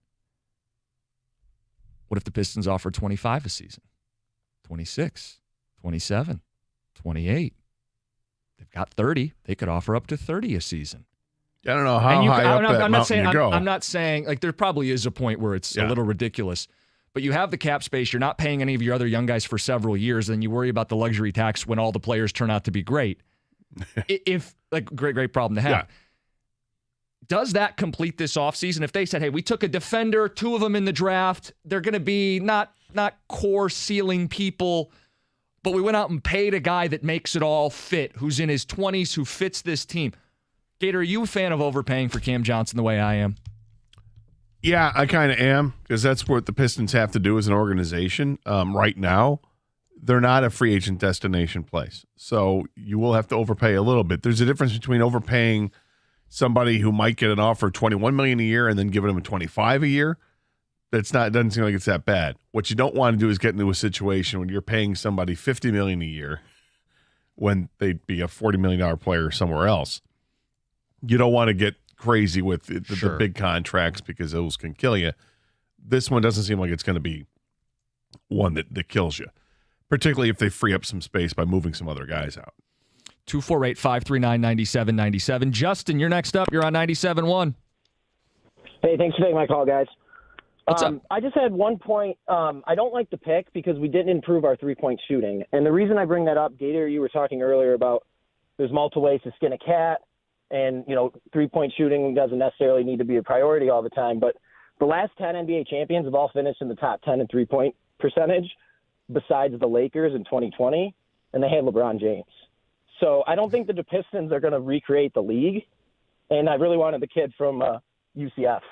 Yeah. Yeah, I would prefer. Look, I just saying, Justin, that's a possibility. That's not what I'm thinking is the best approach for a basketball You're trying team to understand it. Yeah, I'm trying to pick up what they're doing here. I think the 3-point shooting gets better only because you got more experience now. Jaden Ivey comes into the league last year, thrust into a starting job, and really kind of the weight of the team on his shoulders when Cade Cunningham gets hurt. Did not have a great 3-point shooting season. Will he be better this year? Yeah, I expect him to be better. I expect Cade Cunningham to be a better 3-point shooter than he was this year. I expect everybody on this team that's in their first, second, or third year to keep improving. There's a point where you stop improving, but these guys should improve. Isaiah Stewart, who really just started taking 3-pointers last year, if he's part of this team moving forward, will he improve at it? I would expect so. I cannot believe Isaiah Stewart is even in this conversation. There's no way he should be a part of this conversation moving forward. That really kind of makes me laugh. Why do you say that? Especially seeing him. Because he's a guy he's one of these heart and soul kind of guys. But he's an undersized big who can't shoot. There's no room for them in this league. He's trying to shoot. I see him out there. I don't think it's natural that people are just automatically going to get better shooting with time in the league. I think they will plateau, and I don't see a beef stew as a starting role on an NBA championship team. Well, I don't know if he's a starting role. I didn't say that. I just said you're looking for guys that can shoot, and I mentioned that he hardly took any 3-pointers. He took less than 1 3-pointer a game his rookie season, and then changed that up to even shooting less from that. And this past year, he took 4 a game, and he was making roughly 1 a game, or a little more than 1 a game. It was 33% from 3-point land. It's not a great percentage, but it's not god-awful either. So I think what's tough is Isaiah Stewart fits a lot of the cliches that we want from Detroit athletes. Effort, intensity, fighter, defender, hard worker. A lot of the things that people are liking about Thompson, right, is that he's his defender, and to our core as Detroiters, we value blue collar.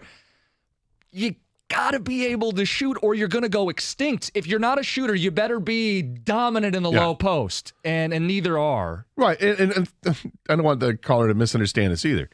I don't even think Isaiah Stewart's part of this team's future. I know that they said some great things about him. Sure. but he's a player that has some value around the league because he can D up some bigger players. He's not incredibly tall. It's 6'8", but he's big, 250 pounds.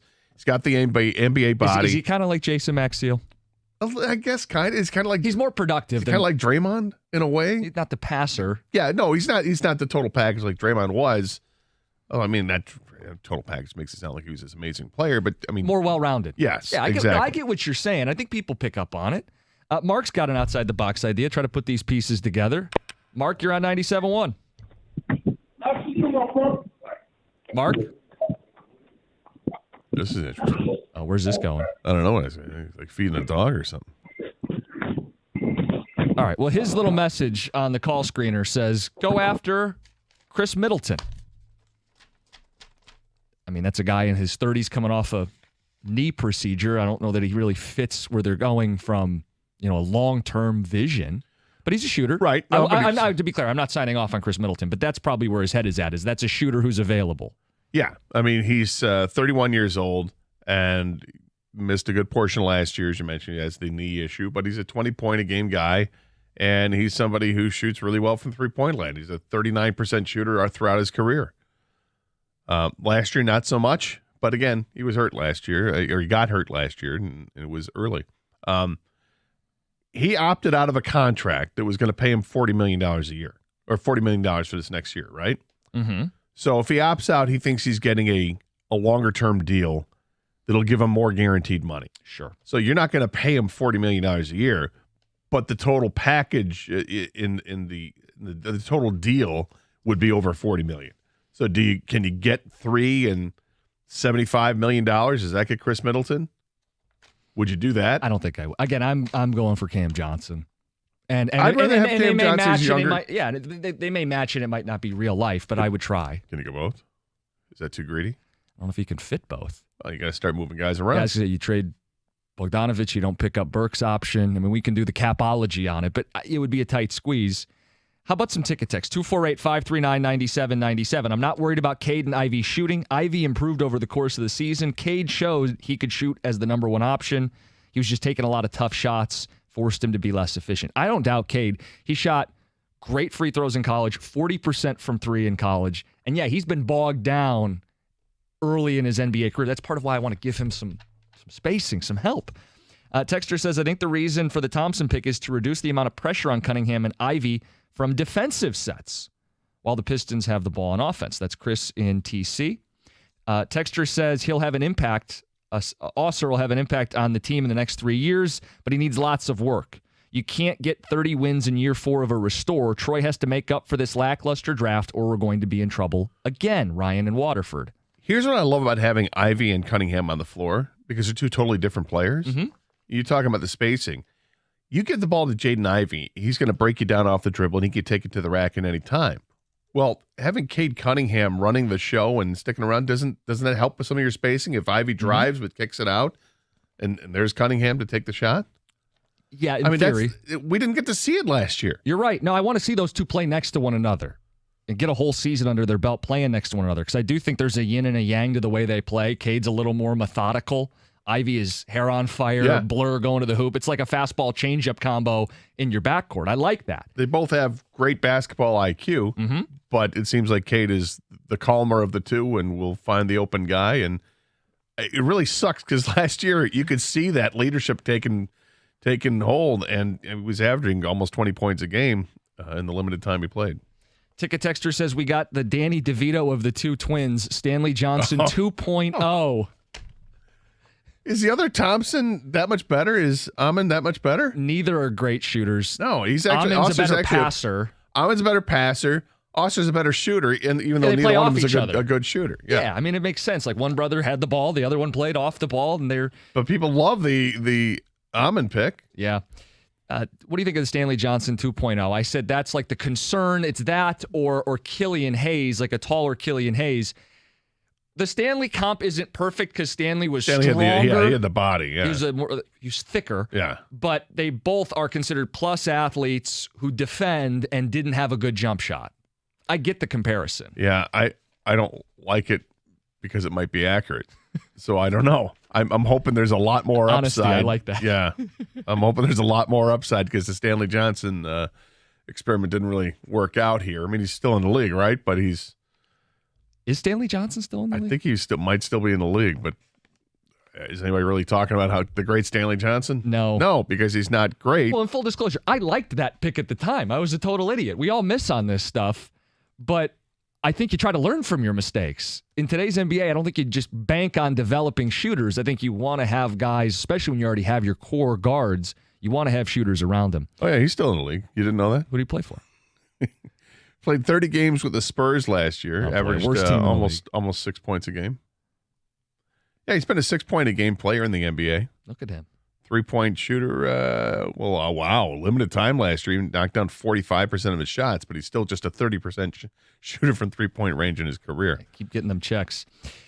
Plenty of stuff from last night. Ticket Texter is going to segue us perfectly here. Texter says, this is the worst draft show I've ever seen. The MLB was even better. Thank God for Redacted. He flipped to the same thing you did last night, Gator. Yeah. We'll get to that coming up next. What Gator flipped channels to as the draft got kind of bogged down. 11 o'clock, we're going to get to Michigan basketball. Were they a winner or loser last night? It's 97-1. Well,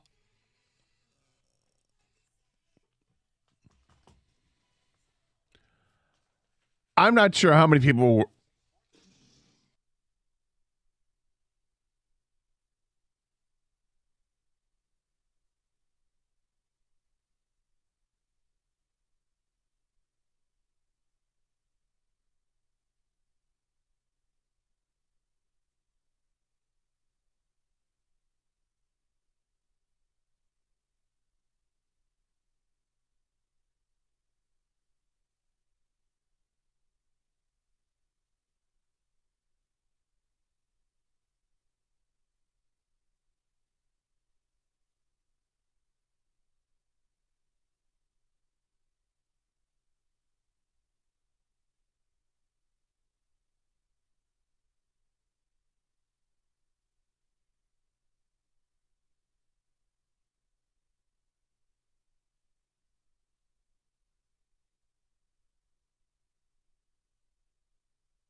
Well, I'm not sure if last night's draft was getting people to do shots of their favorite beverage, or maybe you just felt like just pouring a big drink and having a sipper. Either way, if you wanted to do it, you could have done it with the same spirit. Flying Ace Spirits offers the Flying Ace Bourbon, which is amazing. It's a tribute to the American airmen of World War I and Michigan's rich history of producing some of the finest aviators and airplanes in the world. Flying Ace is a bourbon that pays homage to both. It's a small batch American-made bourbon, blended in Holland, Michigan, and yeah, it's part of the Coppercraft family. Artfully crafted from the brave of heart, you know it's delicious. It's a blend of aged whiskeys with notes of caramel, toasted rye, vanilla, and ripe stone fruit. I mentioned it's versatile. Like I said, you can do shots with your buddies. You want to celebrate a draft pick, you can do that. You want to have a sipper, it's an every night. You can be your everyday drinker if you'd like. You want to pour some ice in there, change the flavor profile just a touch. It works. You want to add ginger ale or a cola. It's fine. Listen, at $30 a bottle, it's not going to break the bank. It is incredible. There's nothing pretentious about it. It's just great, approachable American whiskey for the maverick at heart. You can follow them at Flying Ace Spirits on Instagram and stay up to date on all of their upcoming releases.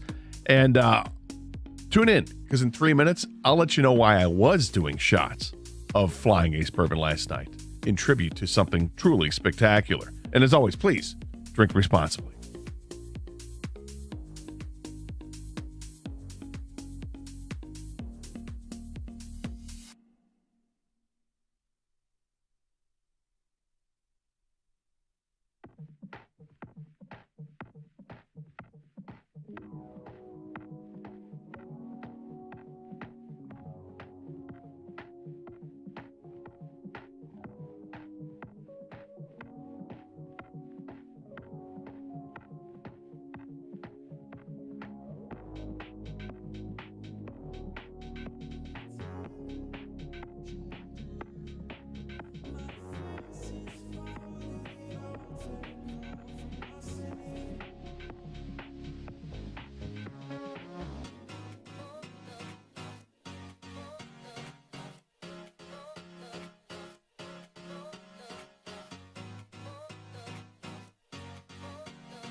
Troy Weaver on the identity. Disciplined defensive team, brings it every night, plays unselfishly. Austin Thompson, the pick last night at 5. Defense, clearly an issue for this team. Way too many blow-bys, layup line kind of defense on the perimeter. Thompson will help there. I just question the overall fit with the other core pieces. Your thoughts, especially from a shooting standpoint, your thoughts, 248-539-9797. You can say they got the best player available, but it's not year 1 or 2. It wasn't pick 1 or 2. Fit has to matter. You can't be playing 3 or 4 non-shooters on the floor in today's NBA. Troy Weaver's collecting assets. I'd like him to start building a team. Gator, the more we watched of the draft last night, the more I think it was putting people to sleep. And I've seen the complaints on social media, the ticket text today. We dialed in to see the Piston pick. But then you got boring, like 6 is traded for 7, 10 is traded for 12. It felt like the breakdowns at the desk, like Jay Billis did not look like he wanted to be there, and J.J. Redick was saying 3 words at a time. It was a dull presentation. Not to mention, once the trades are made, we don't know on TV unless you're also checking social media because they give these guys the hats of a team they're never going to play for. Right. The presentation's terrible. So in the midst of an ambient-induced, a sleep-induced broadcast, you had an option. You could click the remote and find something else, and Gator, you did. Yeah, and I knew I was going to. I started the night watching it. At 7 o'clock, I was watching Wake Forest and LSU in the College World Series. Why? Not because I'm some huge college baseball guy. I'm not. But because last Saturday, I'd flipped on the game watching LSU in Tennessee, and I couldn't believe what I was seeing with the pitcher Paul Skeens from LSU, who's considered a top 5 pick, might go as high as number 2 overall, perhaps after the performance last night. Pittsburgh's thinking about him with a top pick. He's unbelievable. This arm is incredible. He throws over 100 miles an hour and can do so with the first pitch or the last pitch, which is exactly what he did last night. I think he started the game throwing 99. Within a couple pitches, he was up to 100. And the last pitch he made, which was, I believe, a grounder or line out to third or left field, one of those two, was 100 miles an hour. Paul Skeens threw 8 shutout innings last night, gave up 2 hits and 1 walk, struck out 9. In doing so, set the SEC record with most strikeouts in a season, besting fellow LSU Tiger Ben McDonald. His ERA on the season is lowered now to 1.69. He threw 120 pitches. 120 pitches where your last pitch is 100 miles an hour? That's insane. And I can't believe what I'm seeing here. This guy, I know everybody when they're thinking about the Tigers wants position players, right? And Dylan Cruz, who happens to be his teammate, the center fielder and leadoff hitter, is widely thought of as being the top prospect in the draft. Mm-hmm. Pittsburgh may pass on him because Pittsburgh wants to allocate and spread their money around more evenly. That way, maybe they'll take a high school kid earlier, and they've got more money. They can take higher-end high school kids throughout the draft. We've seen them do that stuff before. Exactly. Number 2 pick belongs to Washington. Nobody knows what Washington's going to do. Would they take Cruz or would they take Skeens? A lot of people think they're going to take Skeens. Either way, the Tigers could end up with one of these guys. Mm-hmm. And it's really enticing. In a game that only had 8 hits in it last night between the two teams, Cruz had 2 and had a pretty crucial double late in the 12th inning. He came home on the home run from White, who batted in, by the way, his 99th and 100th run of the season last night with a 2-run homer. 100 RBIs in college baseball. He's played like 67 games. It's crazy. It was a lot of fun to watch. Scoreless game, a pitcher's duel. Lauder was the starting pitcher for Wake Forest. He's also thought of as being a top 20 pick in the draft. He didn't disappoint. 7 innings of shutout ball from him. 3 hits, a couple of walks, 6 strikeouts. His ERA in the season dropped down to 1.88. There's so much talent in this game. Talent that you're going to see go in the Major League Draft in a couple weeks here. I don't know how you could not have been entertained by that. It was just fantastic. There was a play in the 8th inning, a play at the plate. Yep, guy tries to bunt. They looked like they put run a play around third. On. Yep, and tried to get him home, and the bunt takes a big hop towards the first baseman. He fields the ball and kind of makes a quick toss to home plate, a very athletic play, and the catcher just catches, swipes, and makes the tag. Didn't really see where the guy was, just swiping backwards, makes the tag. They go to review, and it was confirmed that he was tagged out in a bang-bang play. everything on the line. Loser goes home. Winner gets to go on and play for the world champion, the world championship, the national championship, the world championship. It was just fantastic baseball. And then to see a walk-off home run in the bottom of the 12th inning with the guy who might be next year's number one pick was incredible. So I didn't start the night watching it, but I knew I was going to make my way over there. I gave out Wake Forest on Cash the Ticket, and I felt like Skeens can't throw the whole game, can he? He damn near did. He went 8 innings, but I figured once they got to the pen, Wake Forest better bullpen, just as good of offense, maybe a little top-heavy, but I felt like I had a shot there. So I was dialed in, and right around the time the Pistons picked shortly thereafter was the 8th inning, play at the plate, and now I'm in. It's a 0-0 game. Next run wins. Winner goes to the finale. And as you mentioned, it was star-studded with all these top picks. That was the way better watch than the NBA draft. Like, you agree the NBA draft was a tough watch. If you made your way back over, it's a tough watch. Yeah, there wasn't a whole lot of fun with watching the NBA draft. I mean, you want to look at some of the outfits, fine. The interviews or whatever. Teams were taking forever to make the picks. Dragged on. It did, yeah.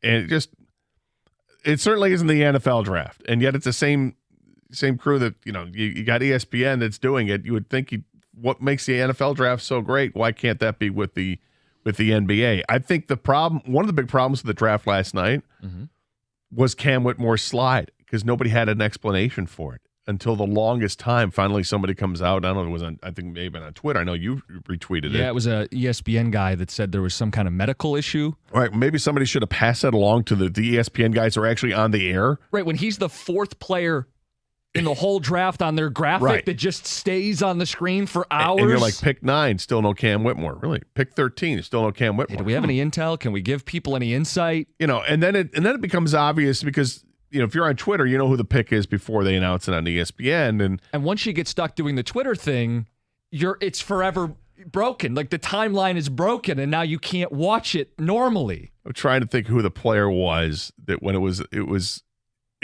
it may have been Keontae George or Jordan. I think it may have been Jordan Hawkins at the time. Who late lottery. 14. Yeah. Went 14. At one point, they go to Jay Billis.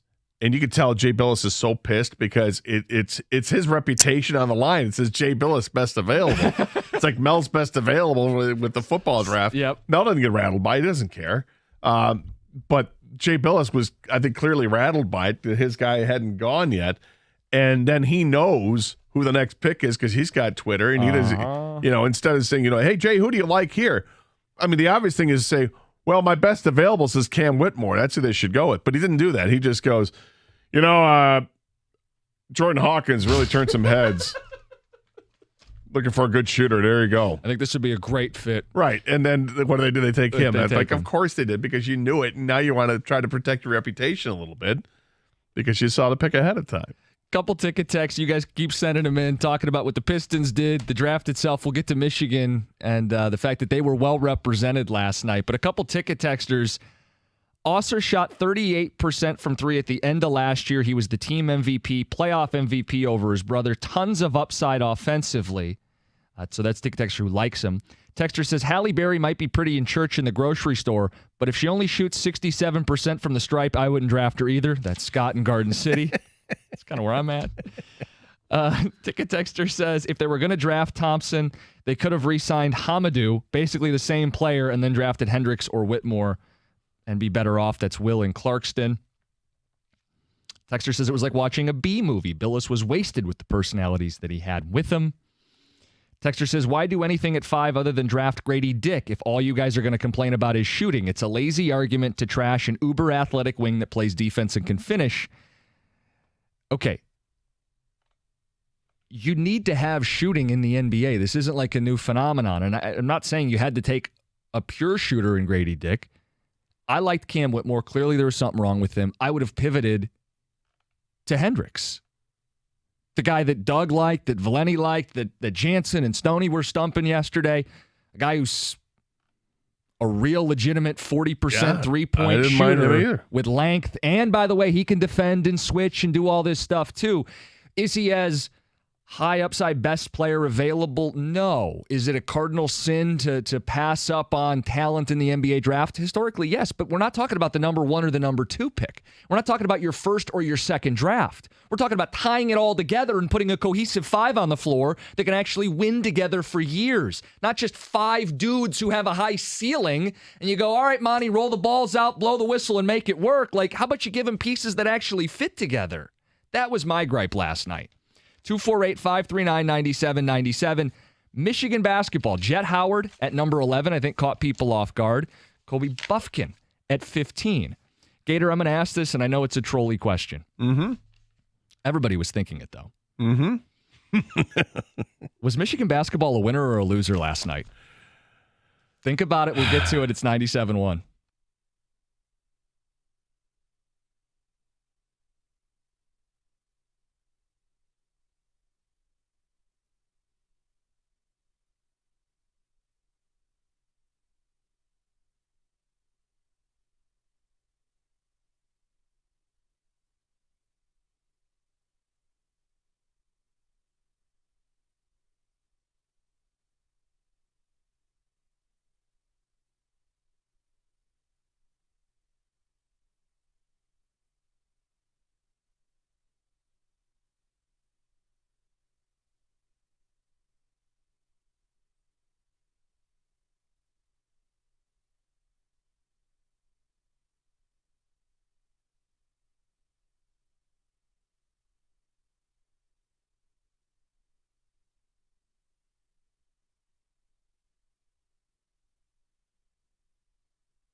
And we're brought to you by the good people at Mother Waddles. A couple strong defensive players is the word that the Pistons got in the first round of the NBA draft last night, beginning with number 5 overall All-Star Thompson, an overtime elite wing player, league MVP, 5th overall selection, known for his outstanding defense, good passer, shooting from the outside, not so much.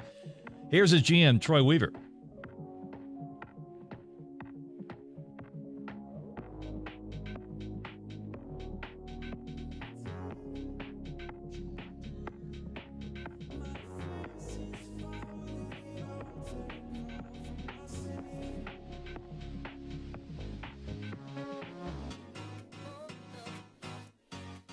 That was Weaver this morning on the Stoney and Jansen show here on 97.1 The Ticket. The Pistons then trade up to number 5 of Boston, and they get another strong defender, Houston guard Marcus Sasser, who did nearly average 17 a game as a senior. Pistons also signed a forward from Princeton. Meanwhile, Michigan guard Jet Howard to Orlando at number 11, Kobe Buffkin to Atlanta at number 15. So the bottom line is Michigan had 2 top 15 picks, in addition to having Hunter Dickinson, and still did not make the NCAA tournament. Imani Bates of Eastern Michigan goes number 49 overall to Cleveland. Joey Hauser of MSU signs a 2-way deal with Utah. Tigers on the home court against the Twins tonight, trailing by 4.5. It begins at 6:40, the first pitch here in the Ticket. At the Ticket Update Desk, I'm Jeff Lesson. For more 97.1 The Ticket or Odyssey.com.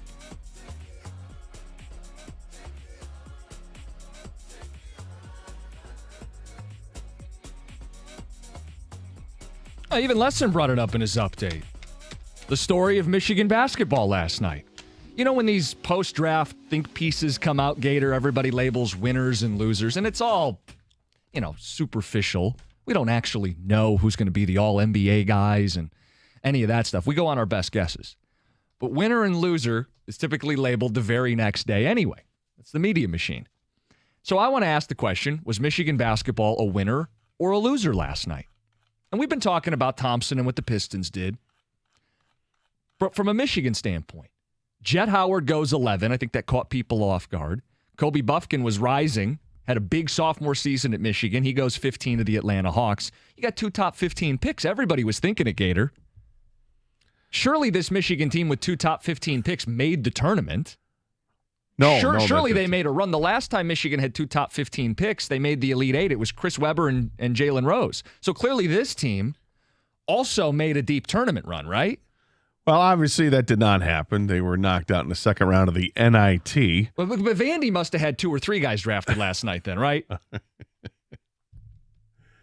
I have a lot of fun this. I don't even want to stop you. I don't even want to stop you. I love it. But I would say this. Is it good or bad for Michigan? Yeah, that's the question. It's good for Michigan because they can put guys in the NBA.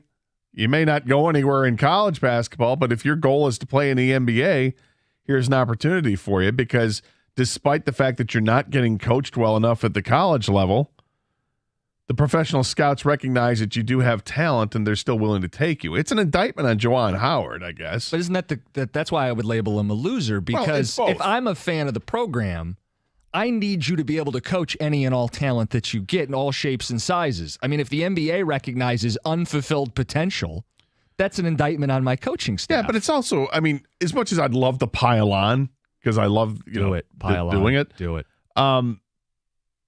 This is Michigan did go to the Elite Eight a couple years ago. All right, in the 2021 season. And the longer Juwan's been there recruiting and developing, the further they've 2 years gotten since then, they have not, and he's had his issues. I think, like I said, I think it's an indictment on Juwan more than anything else. And if you're Michigan alumni or part of the athletic department, you're probably thinking that seat should start warm when the season begins because this is that indictment. How is it that they only made the NIT? And Jeff was right. Not only the 2 high draft picks, but Hunter Dickinson. And now you lost Hunter Dickinson because he decided to leave. So, I think it throws a lot of arrows at their head coach. But the program looks, from a recruiting standpoint, you should be able to recruit. Now, he doesn't have a great recruiting class coming in. But boy, would I be, pounding the stump there to say that we got 2 players in the NBA draft that just went last night. Well, that's why it's a great question, and we'll see Doesn't where that sound people dirty, fall. pounding the stump? That sounds dirty. I didn't really catch it at first. Yes, it's not as bad as what Stoney was doing for 4 hours this morning. No, Grady Dick jokes for 4 hours. Oh, when he tried to go through the order of picks. Yeah. Okay. But I think it's a question for Michigan fans, and really if you're on the outside, I'm curious too. I know we'll get our trolls on the ticket text and the phones. Was last night a win or a loss for Michigan basketball? You put guys in the league, but you can't win with talent. 248-539-9797. A ticket texter says, the fact that they had 2 top 15 picks shows how weak this draft was. That being said, Michigan basketball way underachieved, and Juwan Howard should be on the hot seat next year. That's from John. Let's go to Jeff. Jeff, you're on 97.1. Hey, guys. How's it going? All right, Jeff. All right. I'm a Michigan fan, and I just want to say I think it was Michigan were losers last night, the basketball program. everybody's been saying, I personally don't think that those guys were first-round picks, but is it that week of a draft? But we had 2 first-round picks, Dickerson, like you said, not make the NCAA tournament. And then our recruiting has been awful. And I just think kids are going to look at this and say, why would I want to go there? Why would I want to go there? Yeah, we got 2 guys in, but that's it. That's why. People like to win. People like to win. People like to win, but I mean, would they rather be ensured they have an NBA career or that they, win in college and don't have the NBA career? I mean, you want both, obviously, but if you can have one or the other, you want to take the career. I agree with that, but I think it's just a weak good draft, and that's why those gentlemen got in the first round, because I was really surprised about Buffkin going in. One good year. Who knows? It might turn out, but Jeff, you know what I'm really curious to see? Michigan took a hit. Well, what I'm curious to see is there's been a pipeline of Michigan players who have been drafted and have carved out NBA careers recently, whether it's Tim Hardaway Jr., Jordan Poole, Franz Wagner, Mo Wagner, Karis LeVert, Duncan Robinson. You know what most of those guys have in common? They were coached by John Beilein, and there was a certain level of basketball fundamentals that he instilled in those guys. And I do think those basic bedrocks helped those guys who already had talent succeed when they got to the NBA. We'll see if Jawan's players on potential have great NBA careers. How well did he actually prepare them for the NBA? Or I don't think he's going to do the same job that Beilein did. Well, in terms of development, that was Beilein's deal. He was a head coach for 40 years. We'll see, his son, was he drafted on ability or on his name or both? We'll see. Mm-hmm. Buffkin he had such a dramatic improvement from one year to the next that if you're an NBA scout, you're looking at that and you see that big change in production. And I can understand that. Good for Grand Rapids. Yeah. Got some love last night. Yeah. His mom gave him a shout out, right? Yeah. Someone corrected my stat on the ticket text. I mixed up the Fab Five members. The last time Michigan had 2 top 15 picks, it was not Weber and Rose. It was Jawan and Jalen Rose. The last time Michigan had 2 top 15 because Weber left picks. after 2. Yes, exactly. So good catch on the ticket text. People never let it slide when you miss something. No, you got to get it in quick. But 2 top 15 picks. That Michigan team, I think it was 94, went to the Elite 8. The last time they had 2 top 15 picks, they made a run in the NCAA tournament. This year, they didn't even make the dance. Yeah, and you really want to look at it. When they had those guys as freshmen, they went to the championship game. When the sophomore, they went to the championship game.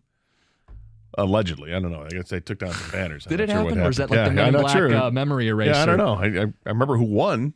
Let's go to Jawan and Flint. Jawan, you're on 97.1.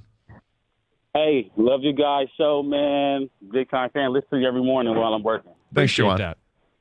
Okay, I got a quick question. Kind of on topic. So are the people who are really everybody saying that because of this is Jawan? You saying Jawan is a bad coach? I said it might be an indictment on Jawan, and he should be on the seat should be warm when he starts the season because they didn't even make the tournament, and here they had 2 players taking the top 15 of the NBA draft, and they had Hunter Dickinson, and they didn't even make the NCAA tournament. Quick question. What about another coach in that same position that damn near was doing the same thing every year? What about John Calipari? Had a lot of talent, always go to the league, but it was a while his team sucked in college. Yeah, correct? I think that, and I look, I'm not a Coach Cal fan at all. I think the difference there was that Coach Cal paid for players, so they did everything illegally and didn't get busted terribly for it. And a couple things, and I'm not a Cal backer necessarily either.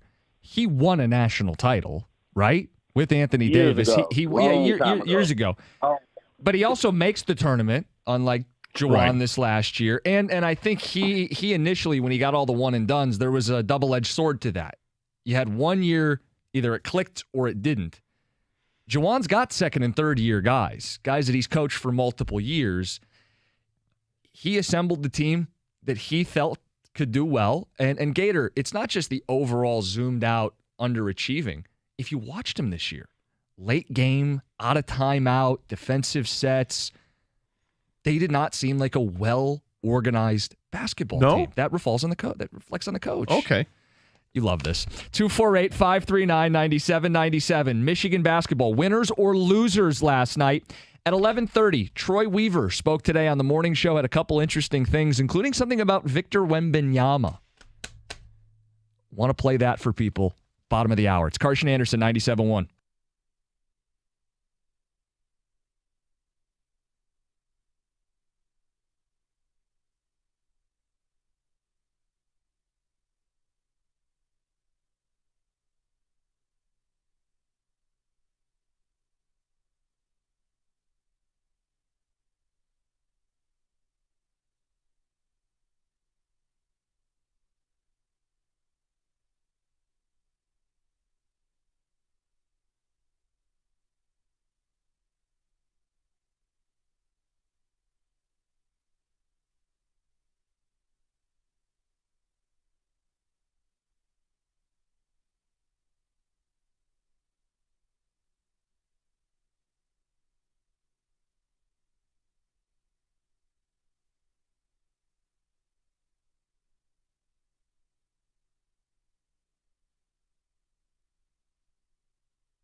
It's Carson Anderson, Jim Costa in for Doug Karsh today.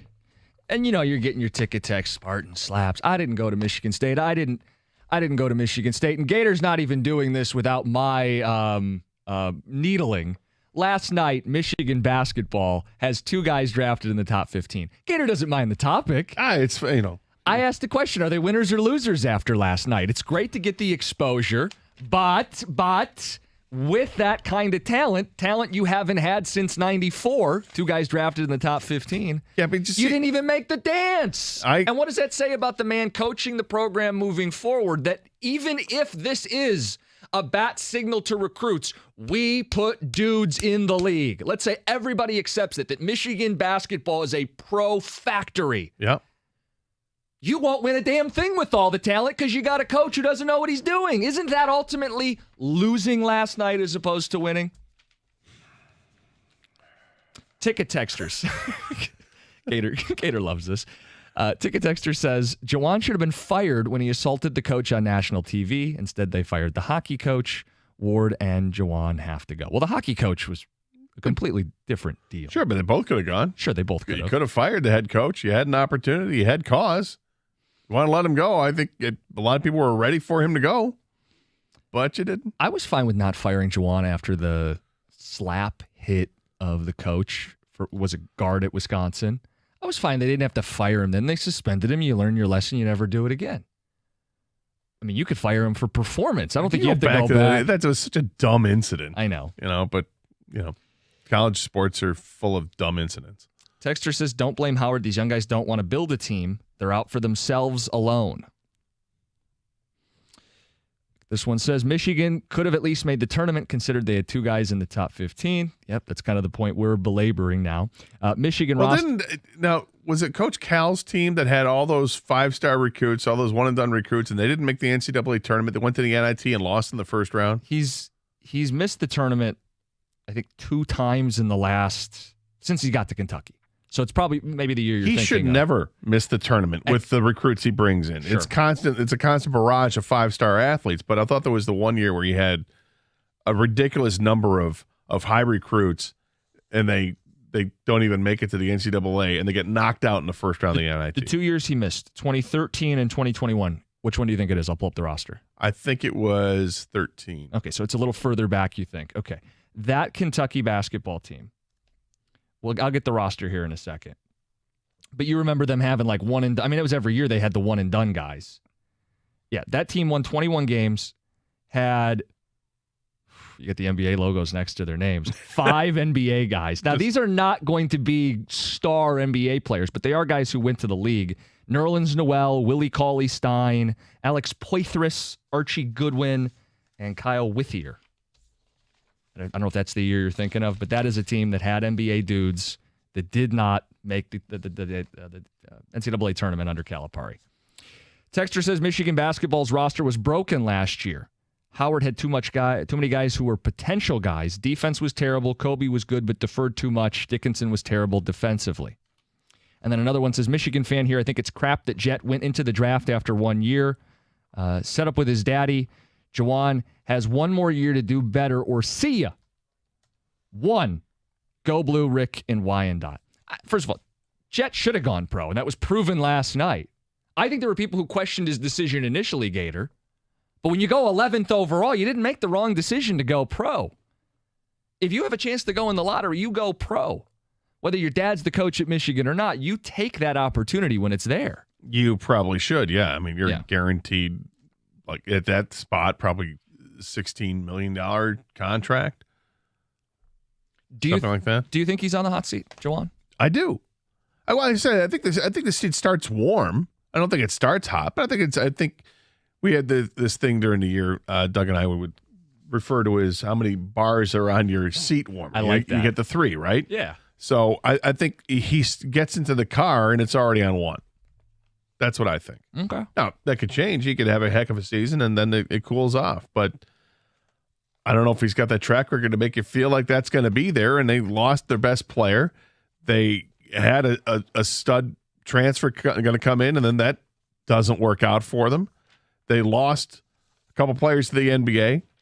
I think another couple players to transfer. So you got to rebuild that roster. It's gonna be tough. More ticket text, 248-539-9797. Stuff generally on the draft and what the Pistons did. And again, just resetting for people. Ausar Thompson, one of the Thompson twins, the best player available. They picked him at 5. You can't fault the GM for picking the best player available at 5 typically, especially one who plays defense. Pistons were a terrible defensive team. My gripe was you don't just take the best player available 3, 4, 5 years into a rebuild. Eventually, the puzzle pieces have to fit, and I don't know how you're playing 2 bigs and a Thompson twin who can't shoot next to Caden Ivey. That's the long-term starting 5.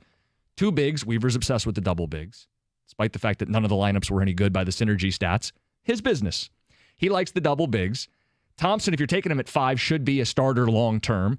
And then the 2 guards, so you're putting no shooting around. The puzzle pieces have to fit. You can't just acquire talent forever, which is why now I shift the burden to Monty.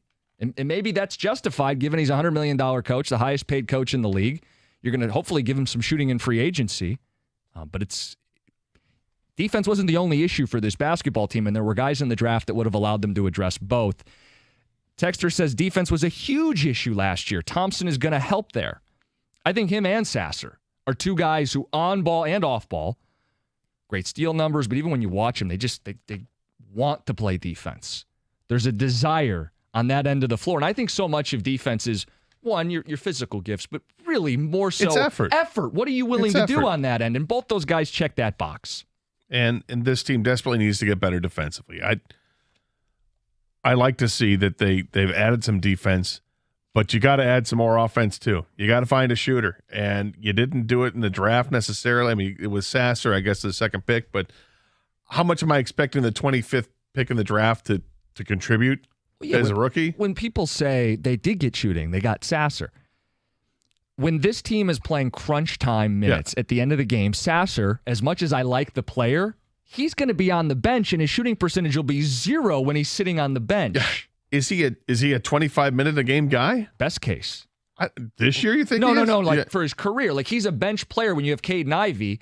Best case scenario, he's playing with the second unit with Killian ? Okay, even if he's here, we don't even know. Exactly. But I think he could be a backup point guard, and he can shoot a little bit. My question is, when Cade and Ivey are both playing in the last 6 minutes of a close game in the NBA playoffs, and Thompson shooting 30% on one wing from 3, and you got 2 bigs clogging up the paint, how badly are you going to be outscored in the final 6 minutes of every close NBA playoff game? I'm not counting on Oscar Thompson to be the scorer on this team.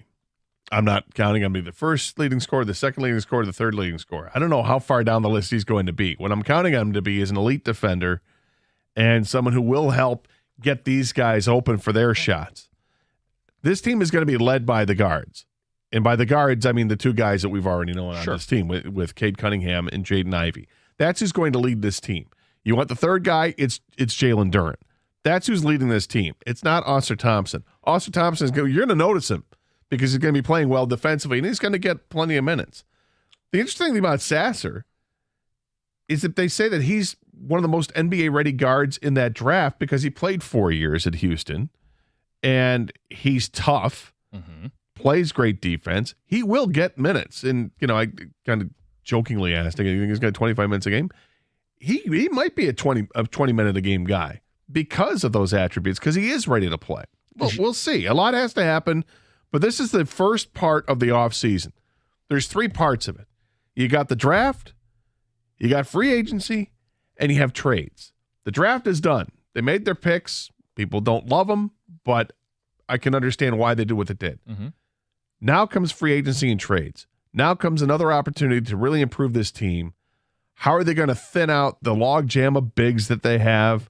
Are they going to jettison, the best shooter they have on a team was the number 1 chip that you have in Bogdanovich? Are you going to jettison Isaiah Stewart? Is that going to happen?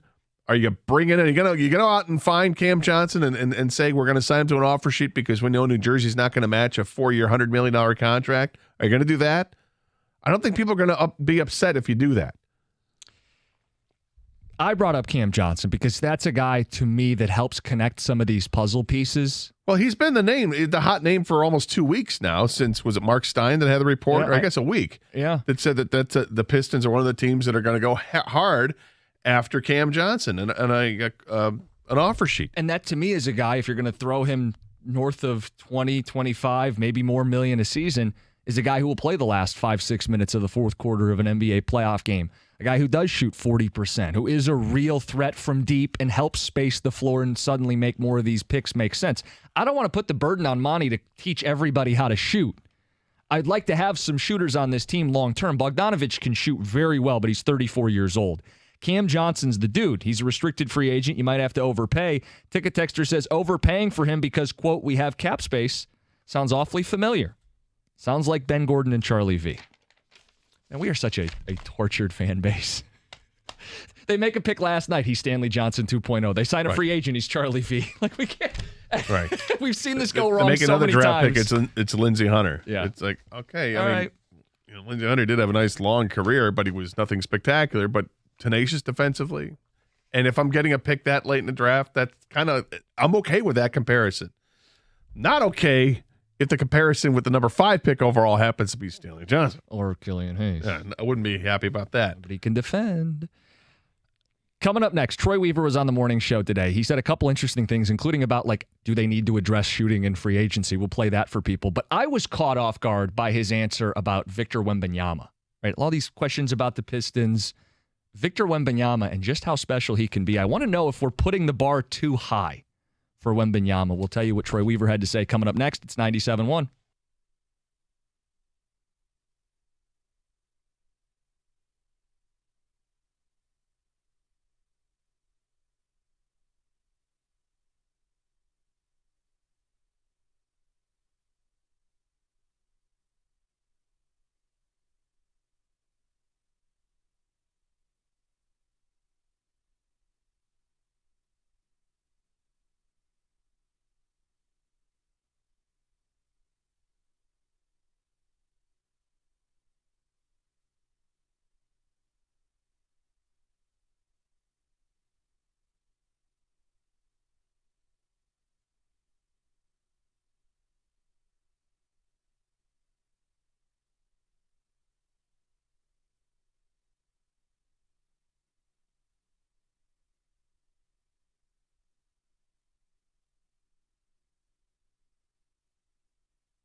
Pistons GM Troy Weaver, he's on the morning show earlier today. If you missed it, you should listen to the whole thing because you want to hear Stoney ask awkward Halle Berry questions. True story. Gator, I don't know if you heard it. He's like, what was she most attractive in? And he's going through all of her various roles, Catwoman, and yeah. So stay tuned for that. Or I should say, look up the interview for that. We aren't going to play that clip here. No, but you can go to use the Odyssey app. Go to the Odyssey Rewind, AUDACY Odyssey, and check it out. And they'll podcast it separately, too, so you can search the Stoney and Jansen stuff for that. We also we stream the show live with video on Twitch, twitch.tv. Look for 97.1 The Ticket. We also are live on YouTube. You can look up 97.1 The Ticket on YouTube as well. Perfect. Get involved with us. Tons of ways to do it. Okay, Troy Weaver said something about free agency and shooting, and I want to play that clip, and then we'll do the Wembanyama thing, because that's the quote that kind of floored me. First, let's just pay this off. We've talked about Cam Johnson. He's not going to give specifics, but this is what Weaver said about free agency and shooting.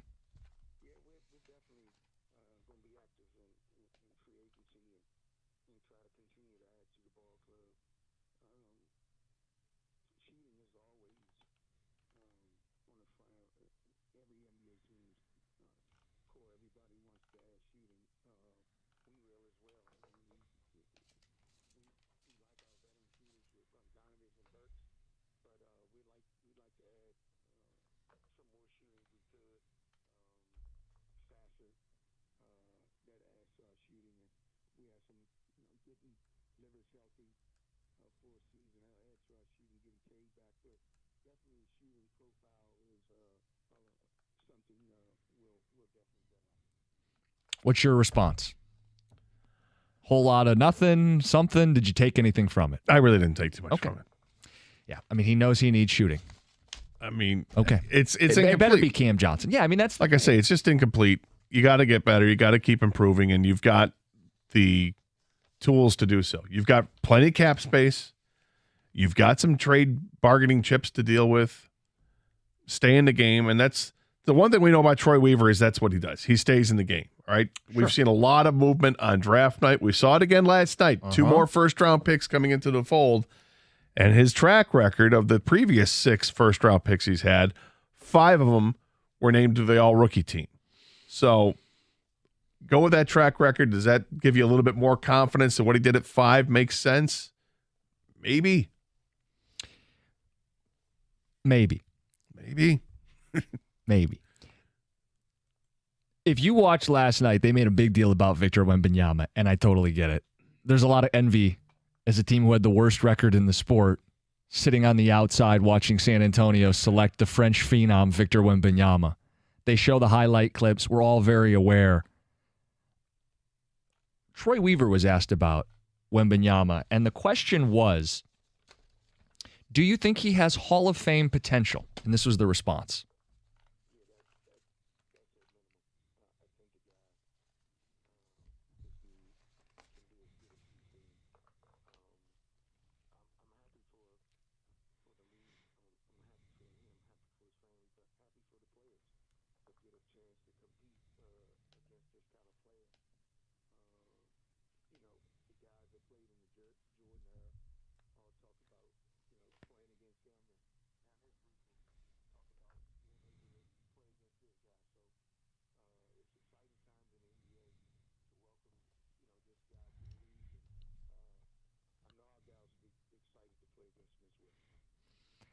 Hall of Fame potential at a minimum.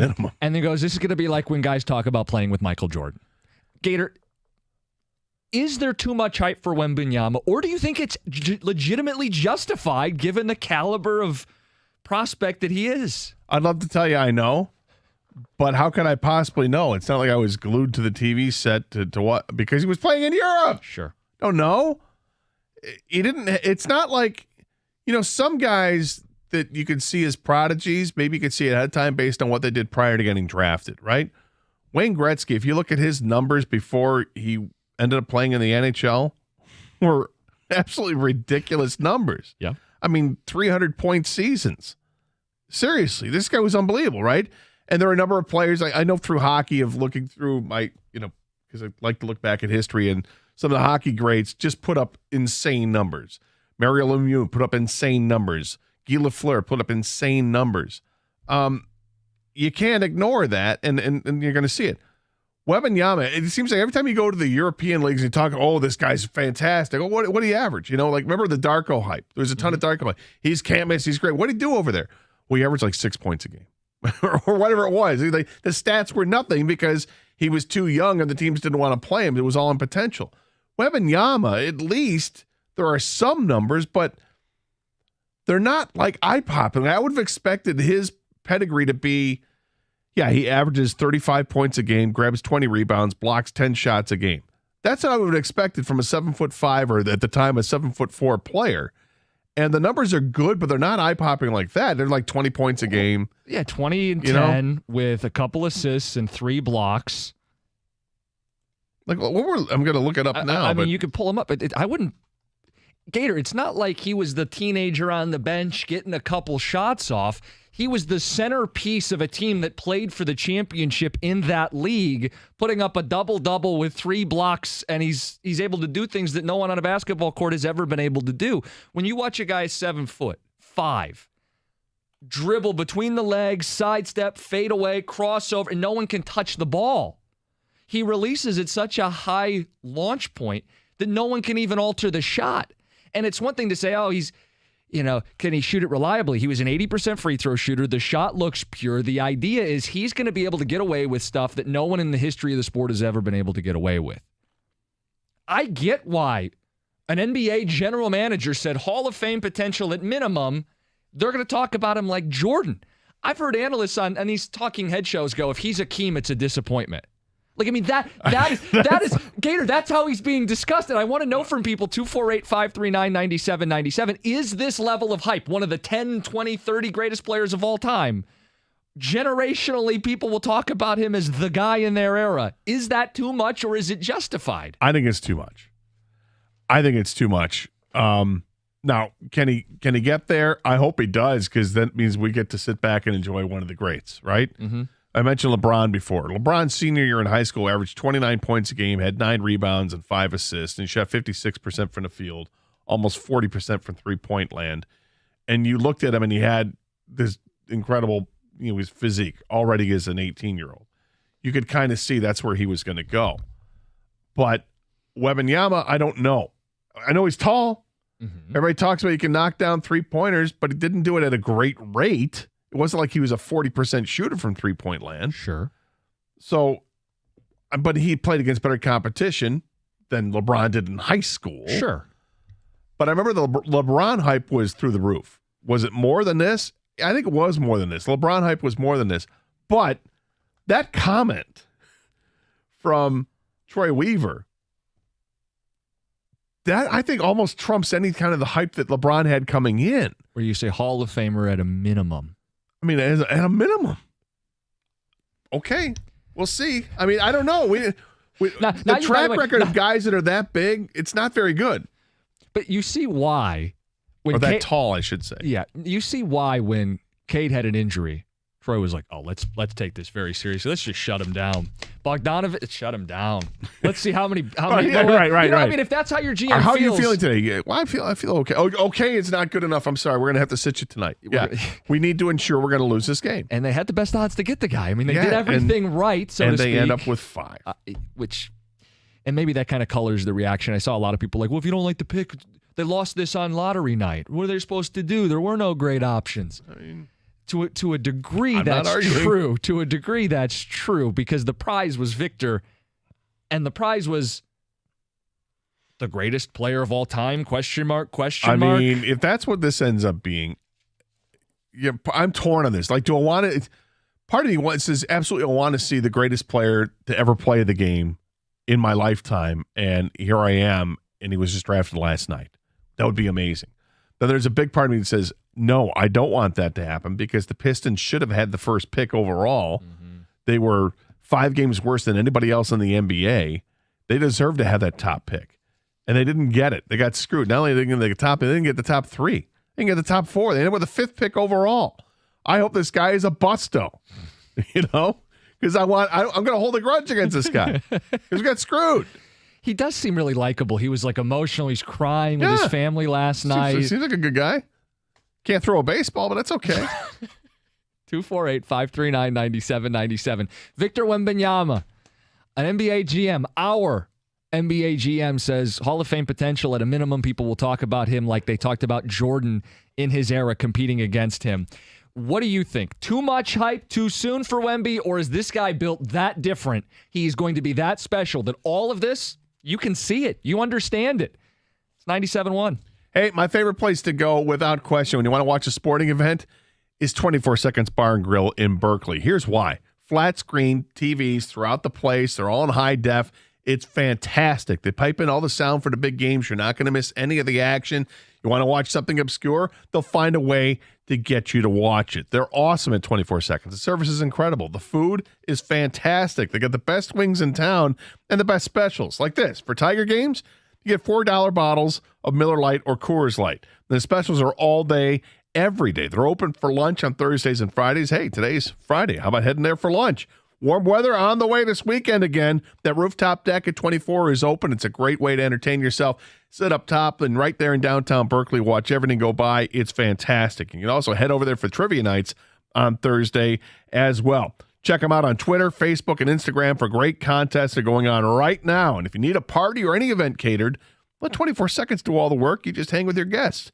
Every seat's a great seat there. You're going to want to check it out. The service is great. The food's even better. Check out all the specials and happenings at 24secondsbar.com and grab a taste of the action for yourself. My favorite place to go, again, 24 Seconds Bar and Grill on 12th Mile in Berkeley.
All right, so clearly by just only looking at it statistically, just looking at a piece of paper in front of you, okay? Mm-hmm. Tell me if this is uber impressive or just, wow, that's pretty good. 34 games, he averaged 21.6 points per game, 10 rebounds, 2 assists, 3 blocks. Is that uber impressive or is that just that's good? Just on a sheet of paper. Just on a sheet of paper, right? It's good. Okay, now add to this. You look at that sheet of paper and it says he's 7'5". Okay? Mm-hmm. If a guy's 7'5", should he have a better field goal percentage than 47%? On paper, yes, Gator. I mean, right? Sure. Okay. But people say he can shoot. He's got this great touch. He can shoot. His 3-point field goal percentage, 27.5%. Huh? Well, I mean, I'm not saying he's going to be a terrible player. I'm just saying when you look at these numbers, you have to ask yourself, what am I missing? Other than the fact he's 7'5", like if Sean Bradley had played overseas, would he have put up these same numbers? Who's the big guy from Gonzaga that went last year and broke his leg? Chet Holmgren. Chet Holmgren. If Chet Holmgren were playing over there, would he have put up similar numbers? Gator, it's the total package. Like, you don't see it. I see it. Like, I see this guy as a future Hall of Famer. He might be. 7'5" is not 7 feet. Like, Chet Holmgren's like a 7-footer. This is 7'5". Mm-hmm. This is considerably longer, taller than even Chet Holmgren. He has never had a major injury. Better start knocking on wood. He's not our pick. I mean, sure, knock on everything in the room. I hope he has a long and prosperous career. But I think that's everybody's concern. He's going to get hurt because there's no other real concern. He's 7'5" and can attack like a guard. I mean, this is like the evolution of basketball. If you said, hey, instead of taking the 7-footer and telling him, play with your back to the basket, instead, try to be Steph Curry and shoot 80% from free throw. Like, there is a real shooting touch here. Oh, yeah. The idea that's is one that thing. this guy's going to be impossible to stop. I will say, I think the most impressive stat that you see on him looking at a piece of paper is that you look at the 7'5" and see that he shot 82.8% from the free throw line, which is impressive. In the playoffs, he played 10 games in the playoffs. Mm-hmm. He averaged 17 points a game. Yep. 9 rebounds. It dipped a little. 3 assists, 3 blocks, just under 3 assists and 3 blocks. His field goal percentage dipped, was less than 47%, and his 3-point percentage dropped to 25%. Again, just looking at numbers, you're like, well, what are you missing? You have to watch him play, and you realize. And just for context for people, he was the league MVP. Yeah. He led the league in scoring. I know 21 points doesn't sound like a lot, but adjust for the league. That's the best scorer in the league as a teenager. As an 18-year-old, he was the best scorer against professionals. He won the league MVP. He led the league in block shots. The idea is he's going to come here. He'll be the best player on the Spurs immediately. He might challenge for an all-star spot in year 1. We'll see. And he'll then be pushed for it, that's for sure. Sure.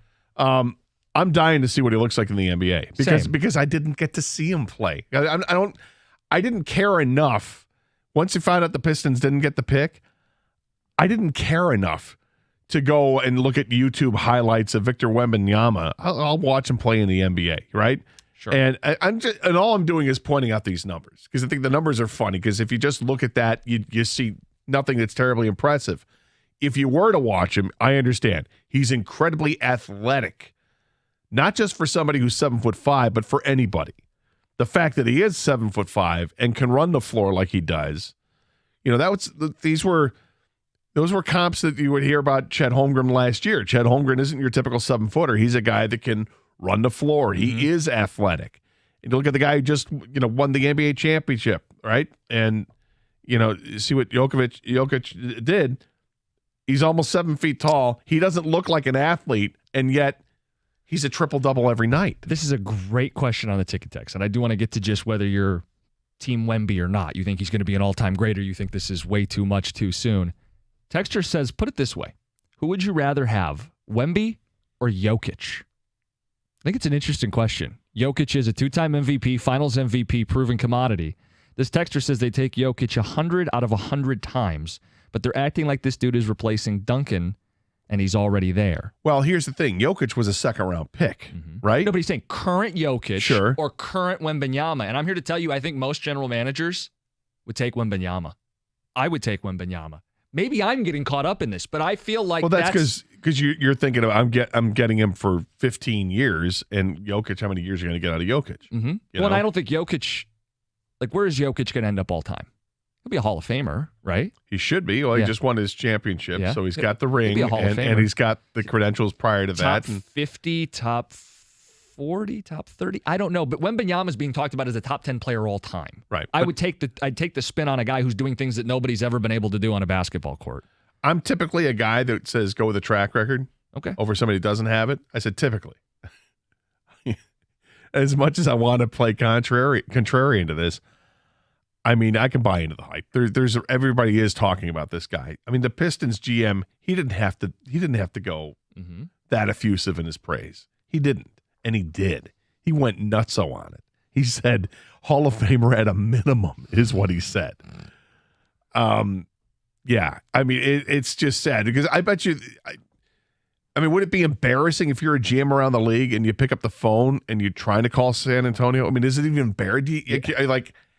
I'm sorry I'm bothering you today. I have to make the call. I'm just curious. You at all interested in trading the pick? You know? Yeah, I wonder how that phone call would have gone. I mean, because they also didn't make the pick immediately. So do you think anybody called and was like, "Hey, we got 5 minutes here. I got to at least put the numbers in the phone." Adam Silver's like, we're going to milk this as long as we can. We understand, but we're okay with this. If you're the GM of the Spurs, you're leaving a message on your voicemail that just says, go blank yourself. He's not going anywhere. We're not moving him. If you're wishing us good luck in a draft, and thank you very much. We appreciate that. But no, we're not accepting any trade offers. Like if the Nuggets had called with Jokic, they get hung up on, right? Yeah. Yeah. Ticket Texter says there's a reason why a giraffe isn't the king of the jungle. LeBron lived up to the hype because he was built like a linebacker. Yao Ming was great, but not the greatest ever. More people agree with Gator. He's 7'5", can put his fingers on the rim, but he shot 47% from the field. I just think there's some head scratching to it, but we'll see. We'll see how he does. We'll see if he can get physically bigger and stronger.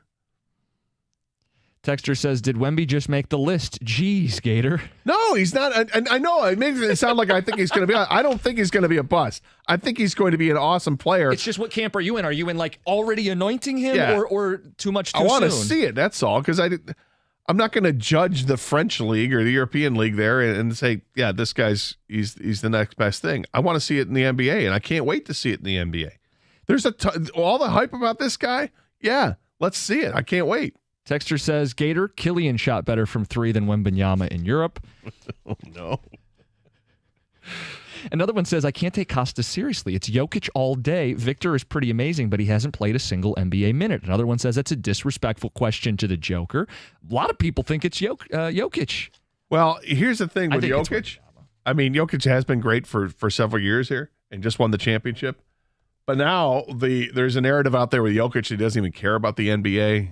It's not the first love of his life there, and who knows how dedicated he's going to be moving forward to winning again because he's already got the championship.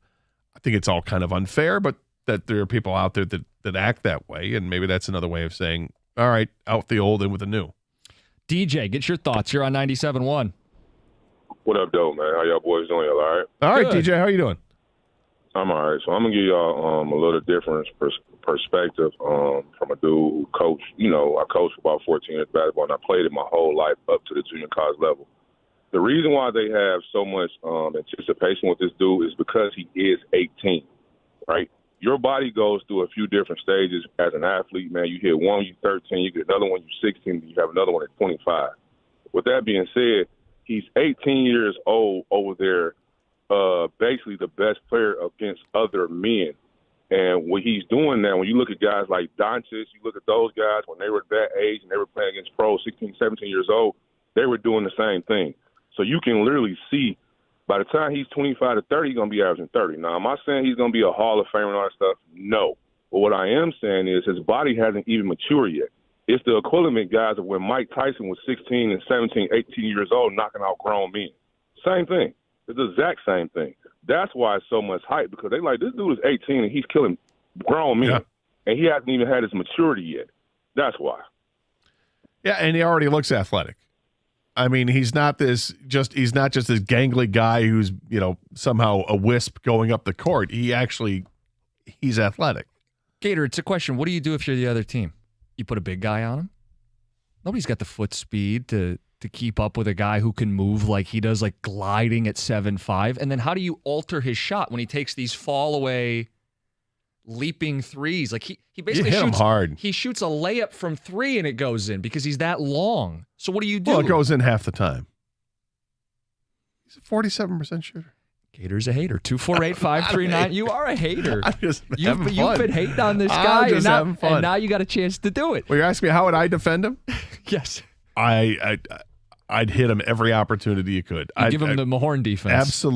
Absolutely. Bang him up, toughen him up, and see if he's got the toughness. Because if you just sit back and watch and you're in awe, you're done. You can't do that. The response on this is crazy. We can mix it in. Wembanyama or Jokic? Who would you rather have? And it's just how old is Jokic right now? 28. Denver calls with that last night. They get hung up on. I think they do. People are fighting it. 248-539-9797. We're going to recycle back into the Pistons because I do want to reset where we're at. Gator, what did he think of the picks, plural, last night? Where do I stand on Thompson and Sasser? We are going to mix in orca whale attacks. Wow. And, we'll get a little Tiger baseball in later in the show as well. Twins tonight. Gator's going to be in the building. It's 97.1.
It is a Friday. Jim Costa in for Doug Karsh today. We are going to get to the Tigers, who start a 3-game series against the Twins. Gator in attendance tonight. We'll make some time for that. Plus the killer whales just attacking people left and right.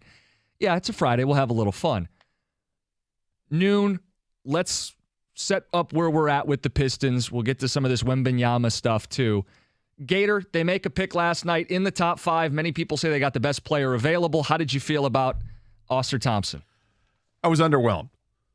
When I first saw the pick, I was underwhelmed because I had my mind set that they were going to get somebody offensive right away.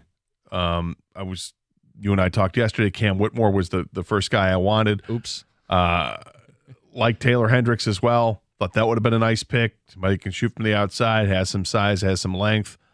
Those made sense to me.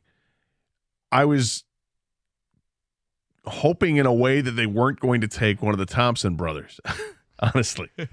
And it's nothing against them. I don't want it to sound like it's totally against them. It's just I wanted the offensive side. And instead what they got was Ausar Thompson, who seems, by the way, like a really good kid. Yep. And I think he's going to be fine here. But he's a defensive guy first.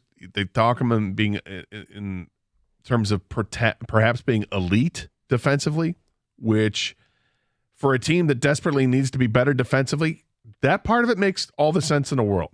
He's 6'7". He can guard anybody outside of a center. I don't need him to guard a center. We got guys to do that. Jalen Duren can do that.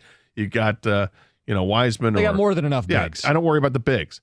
He's 6'7", and he's a guard. But in the NBA, positionless basketball, when it comes to defense, he'll D up the best player, and I feel pretty good about it. But offensively, what is he going to add to this team? Now, he did score like 20 points a game 2 years ago, I believe. He is the 2-time MVP of the G League. Not the G League. I'm sorry. This is the Overtime Elite. Overtime Elite, sorry. But he's a 2-time MVP of that. For take that what it's worth. Is it enough upside offensively down the road for this guy where this is a brilliant pick? I don't know. I'm a little underwhelmed by it. The pick of Sasser later in the draft, I was really hoping the Pistons were going to move back into the first round so they could take Cam Whitmore. He goes at 20. Well, 20 was unfortunate for the Pistons. That's not where they did. They picked at 25. They moved up to 25 because they were eyeing Sasser all along, apparently, hoping he'd slip them at 31. They had the chance to move up and only give up, a second-round pick as compensation. Mm-hmm. Go ahead. They got their guy that they liked at 25. Sasser's going to be a backup point guard. He's ready to play in the NBA now.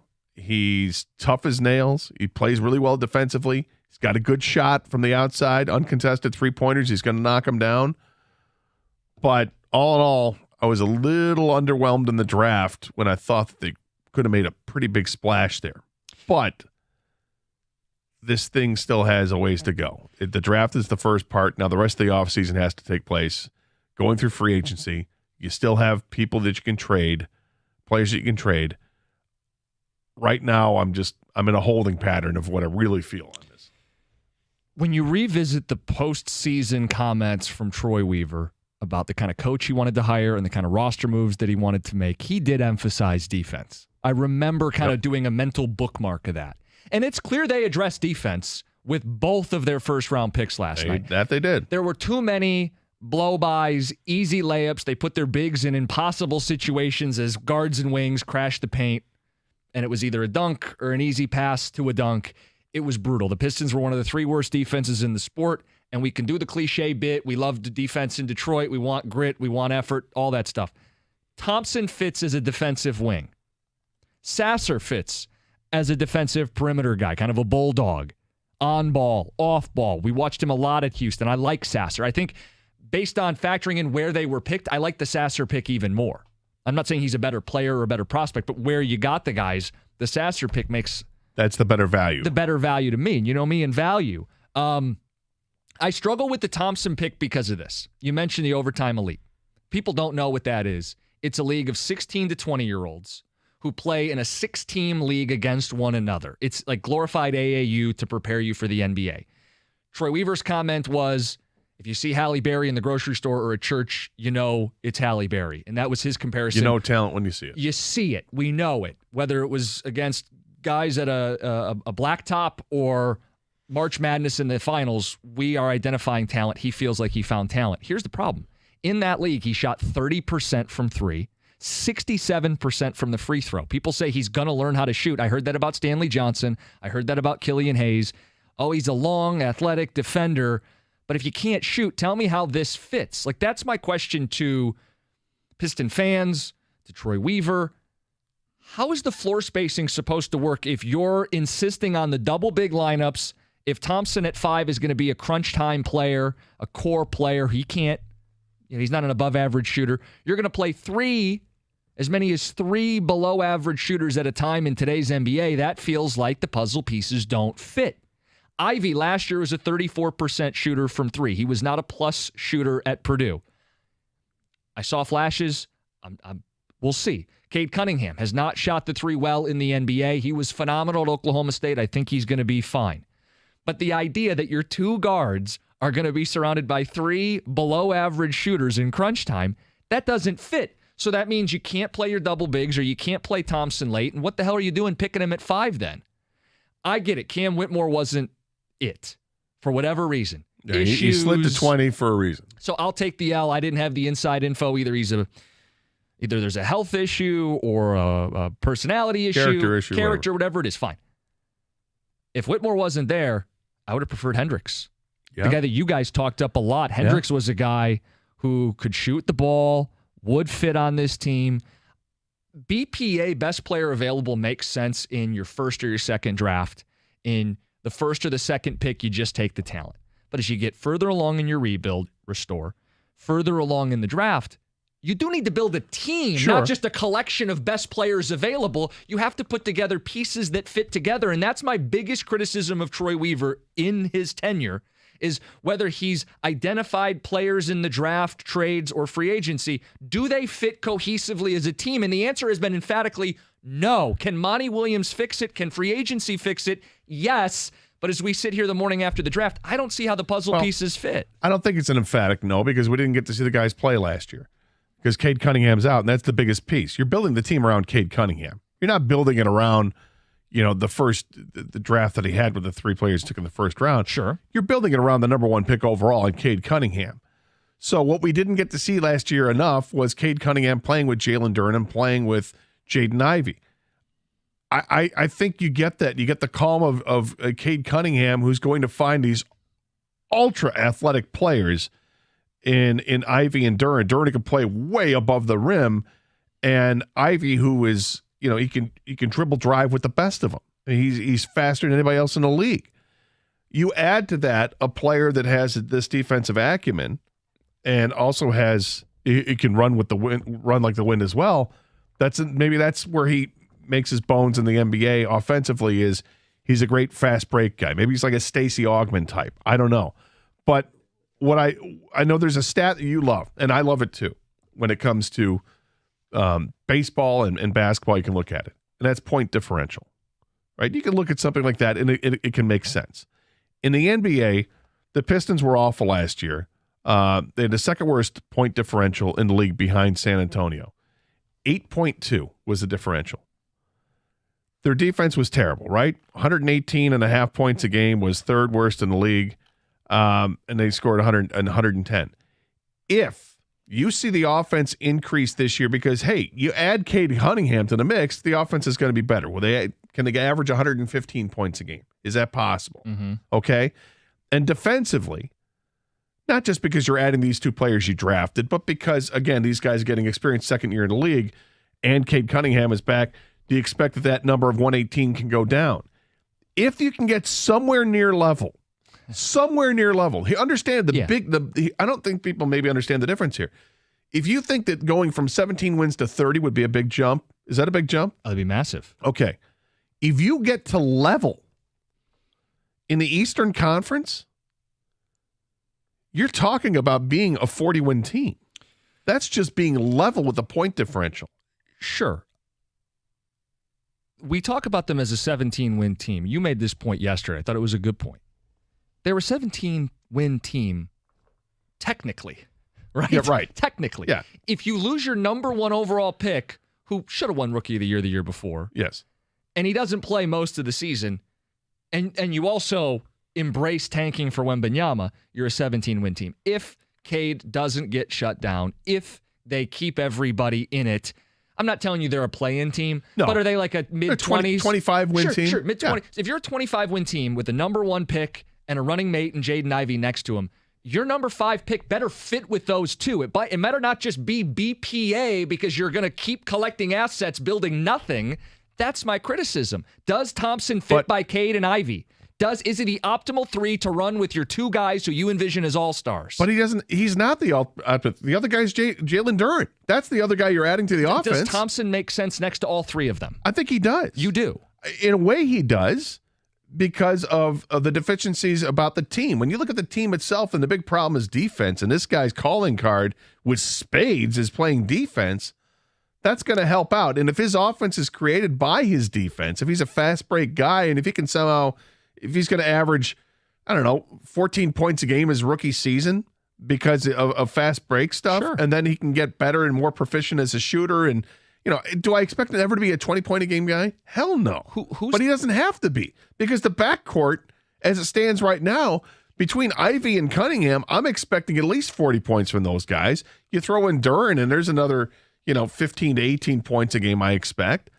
That's where the offense comes from, those 3. It doesn't have to come from this guy. And it didn't have to come there from the draft. Would we have preferred it? Sure. Yes. Sure. And that's why I want to be fair. I don't need to be fair, but I'm trying to be consistent.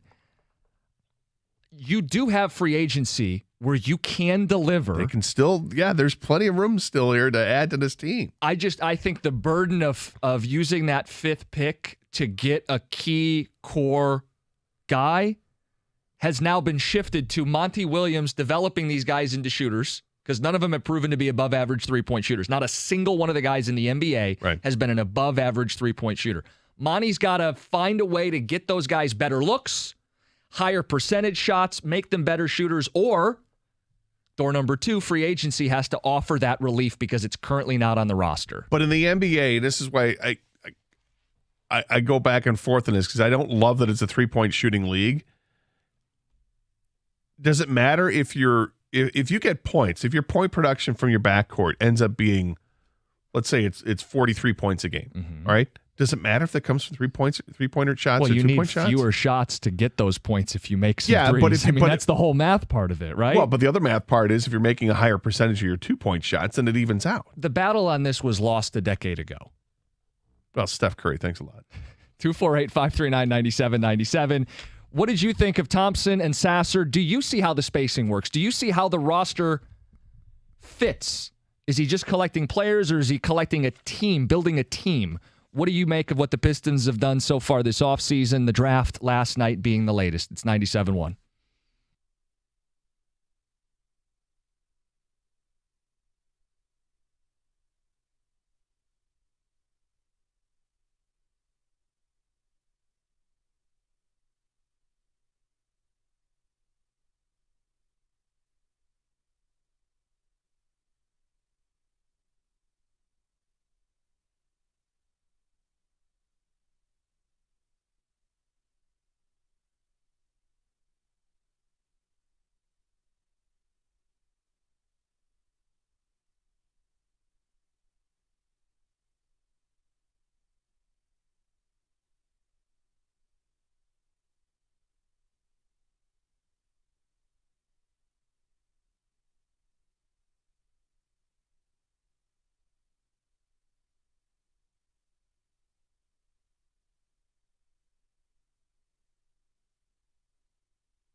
Pistons draft Halle Berry last night. So Halle Berry's pretty special.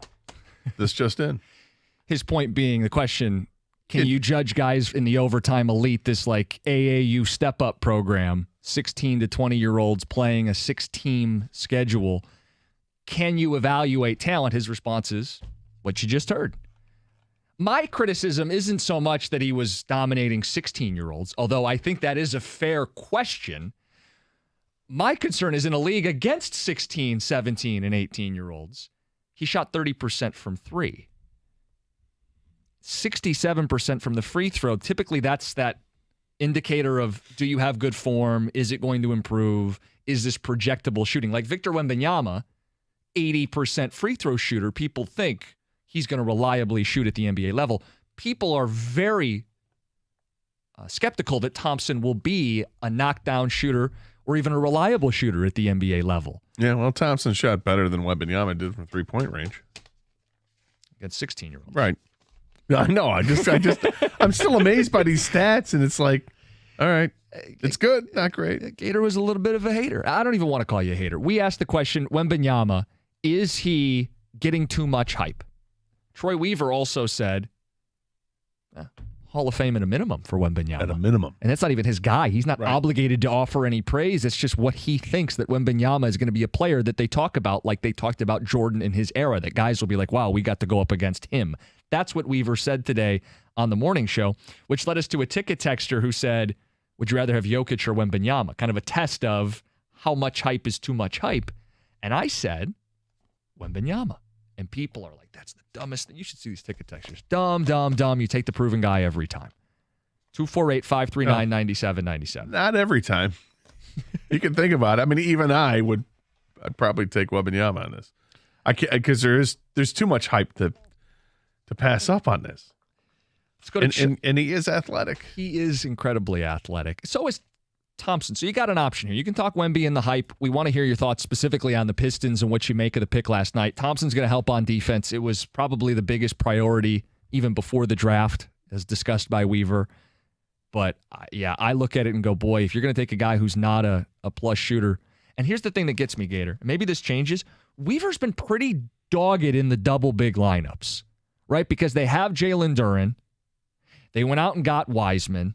They paid Marvin Bagley, and they'll play these guys together. Isaiah Stewart, I know he's trying to develop a three-point shot. It's not yet there.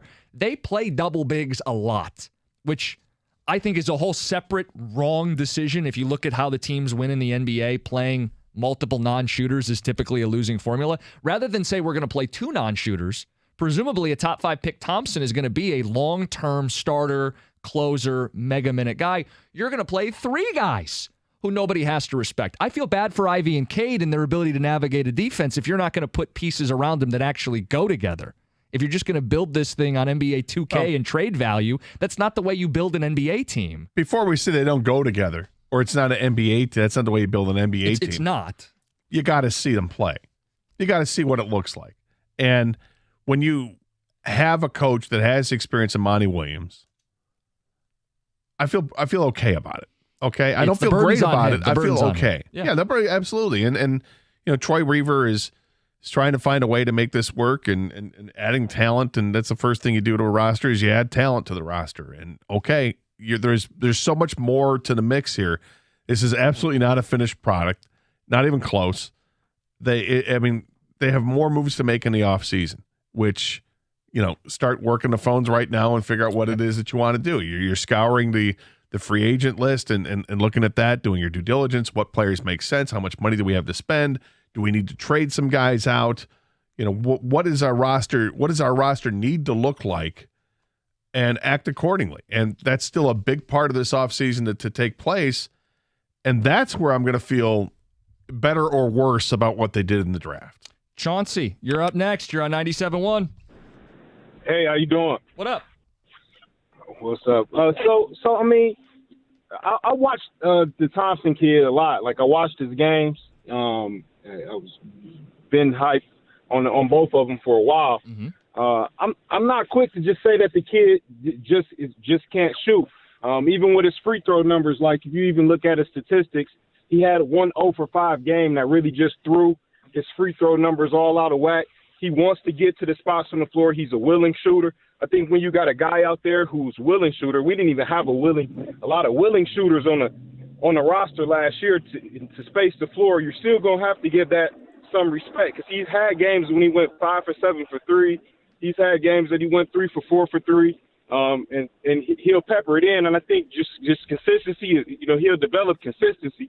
But I'm not going to say that the kid just can't shoot, because he has a really good jump shot on him. I mean, he has all the other tools too, especially being able to facilitate and help get Cade his three-point shot that we've yet to see.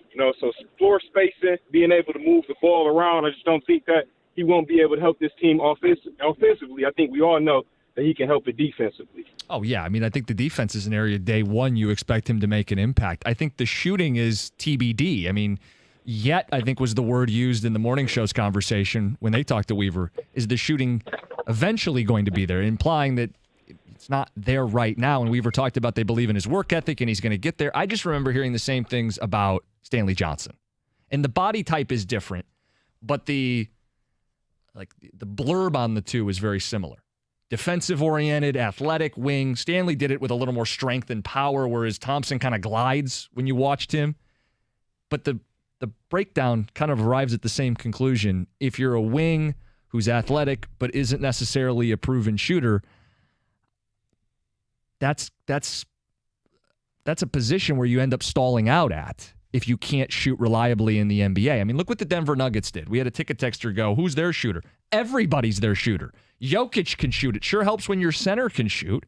When you put Michael Porter Jr. and Aaron Gordon, who are both plus shooters at the forward positions, doesn't that alleviate some space? When Jamal Murray's a plus three-point shooter, KCP at 38%. They played 5 of their top 6 guys were all shooters. And when you watched them play, they were one of the best offenses in the sport because everything kind of flowed, because they used the entire court. I look at the Pistons and I'm trying to see what Weaver sees, and I picture 2 years from now, everybody standing in the paint next to each other like a little kid's soccer game where everybody's where the ball is and nobody's spacing out because no one has to respect Isaiah Stewart and Jalen Duren and Asur Thompson, and that's my concern. Anyway. Well, I understand the concern, and it's there. I want to see how they actually put these guys on the floor and how they are going to play. Are they going to try to force these guys or make them become three-point shooters and improve on the three-point shooting? I mean, they've got plenty of room for improvement. Mm-hmm. So I guess that's an upside to it. Or are they going to say, you know what, we're going to try something else. These guys will get better at shooting three-pointers, but we're also going to see if we can up our percentages around the rim and really own that area of the floor, because we've got some size there and we've got some athleticism. Let's utilize it. And, if we shoot 60% or 65% from inside of 10 feet, that'll take care of a lot of the problems that we have from only shooting 30% from three-point land. Or if you play more small ball lineups and you play Bogdanovich or Cam Johnson in free agency at the other forward spot, there are things you can do to soften up a defense that they've been unwilling to do. Maybe Monty Williams and a good free agent punch softens this all up and ties it all together. So how much better do you feel if the next move for the Pistons is Cam Johnson? Oh, I think it doesn't make the Thompson pick great, but I finally start to see how it all ties together. 248-539-9797. Do you see where this is going with Troy Weaver and the Pistons? It's 97-1.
Troy Weaver on what the identity of this Pistons team is. We kind of been talking about that. What's the plan? How does this look?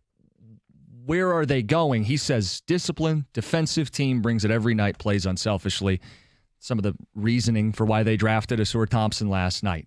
Let's get to the people, 248-539-9797. Let's go to, is this Bernard? You're on 97.1. Hey, guys, what's going on? What's up? Man, where could I start with this Weaver guy? Man, we're almost 4 years in, and still nobody can tell me what the mission of this team is. I mean, what are they? Are they a defensive team? Are they an offensive team? Are they a tall team? Are they a short team? It seems like every year it's a new direction. And now you go and we're weak on the wing. You go draft a 6'5", and I checked his combine measurements. He's 6'5". You go and draft a 6'5" forward and a 6'1" guard. And yes, last year, he was complaining about the team being too small. And yet you go and make them smaller.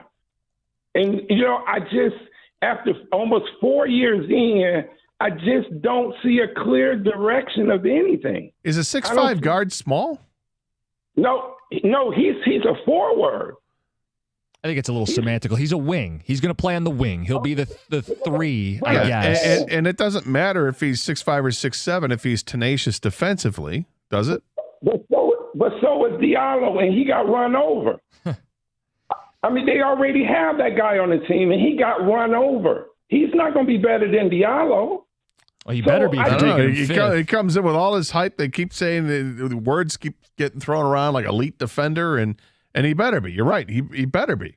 And what is the identity? I don't know if they have it yet. I know they want to get back to playing really good basketball, but hard to do that being good defensively anyway.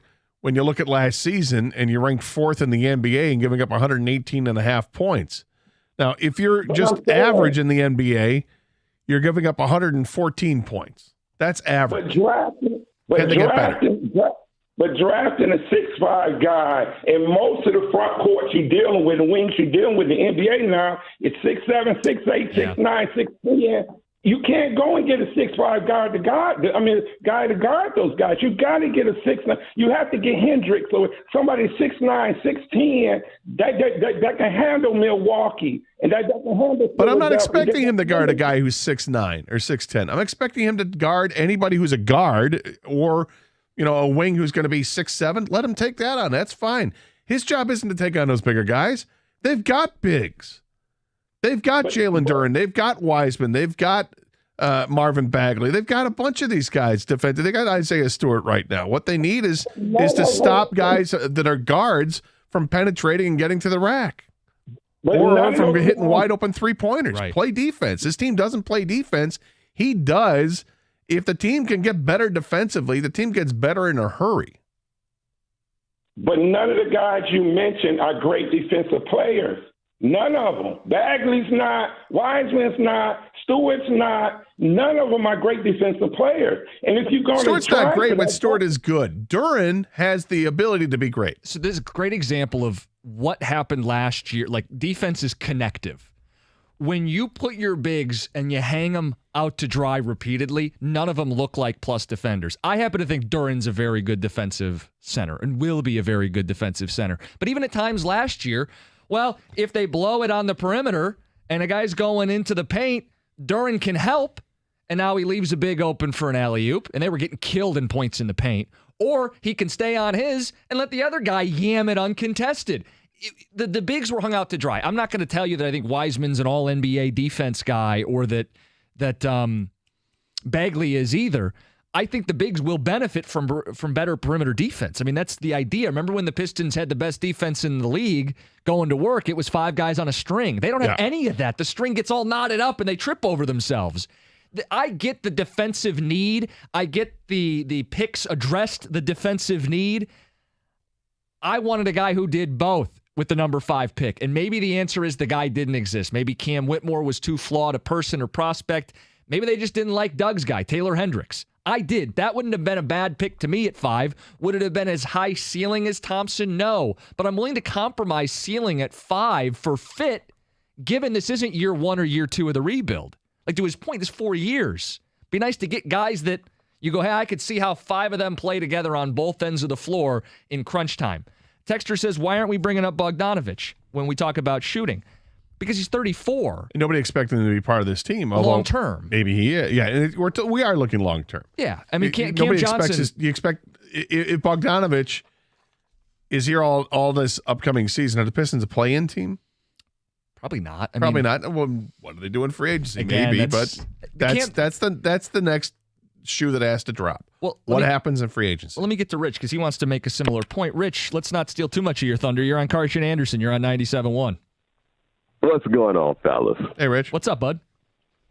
So, okay, because look, if you're not moving Bogdanovich this year, and I mean, quite frankly, with such a need for shooting, I don't see why you would unless you come across a deal that you just can't turn down. If you keep Bogdanovich and then you got the ability to go out there in free agency and get another shooter, that's the answer for this year. You can deal with Bogdanovich next year and replacing him. So the answer for this year would be having 4 possible 20-point scorers on the floor. You can bring those guys in for defense, but the same offer you guys talked about making to Cam Johnson, I'm doing that same offer to Cam Johnson and Jeremy Grant. And I'm bringing in one of those guys, a 40% three-point shooter. If you get Grant, he's a two-way, which is what I want. I want a two-way player who can give me 20 and play defense on the other end. And I think the Pistons, I'm looking at play-in. Not to mention, the Pistons have about 6 to 8 guards right now on their roster. Half of those dudes are not coming back. So it's a bunch of smaller moves out there to be made, too. Oh, they're not done, and I think that's been something Gator's been very quick to calm me down with today, is that there are more moves to be made. And I've given you the move I want. It's Cam Johnson. Yeah. He plays defense. He's from Monty Williams' developmental tree. He shoots the three. You could play him preferably, to me, at the power forward spot to space the floor and allow for Thompson to have a little more wiggle room as a younger player. And again, I know they have more than 5 players, and there are different combos, and some will work better than others.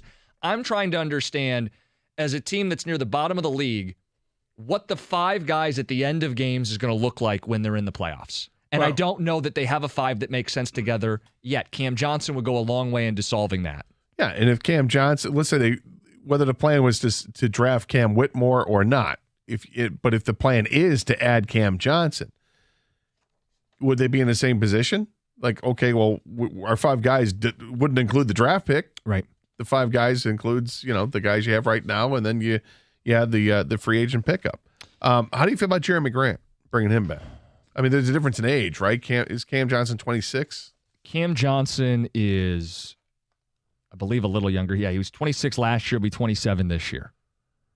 Okay, and you look at Jeremy Grant, who is 29, just turned 29. Okay, I mean, it's not like a cavernous gap between the two. No, and Grant would be my consolation prize. I mean, Grant shot 40% last year. Career-wise, he's a 36% three-point shooter. You know what that speaks to, though? And Ticket Texters pointed out with KCP earlier. KCP was not a great shooter with the Pistons, became a much better shooter when he was with the Lakers and last year with the Nuggets. Certain guys will benefit from who they play with. I mean, everybody benefits from who they play with.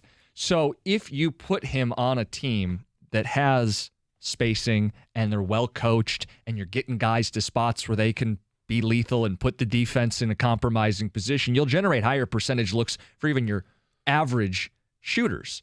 So, yeah, Jeremy Grant leaves the Pistons, shoots even better with Portland. Is he coming back to a Pistons team now that is going to set him up for those high percentage looks? You don't have Dame Lillard, but you're hoping Ivy and Cade collectively over the next couple of years have that kind of impact in the backcourt. Yeah. And I get some of that. I do. And Grant did, look, he scored just fine the 2 years of the Pistons, 22 points one year and 19 points the second year. He was just fine. But another thing to look at the numbers when Cade Cunningham was a rookie. The team gave up 112 points a game. Without Cade Cunningham this past year, it jumped up to 118.5. Yeah. Okay, so it's not just Cade. There were other players that were, had come and gone from the previous team, but this past year was a really bad defensive basketball team. Was that just an aberration? I don't think so. Let's get Kevin's thoughts. Kevin, I mean, in terms of the history of this team, it was just a bad year with bad players. And now you're bringing Cade back defensively. Well, Cade is a good defender. Other mixes, other guys to the mix. They're not going to give 118 and a half again. They better not. Let's get Kevin's thoughts. Kevin, are you seeing what Weaver's doing?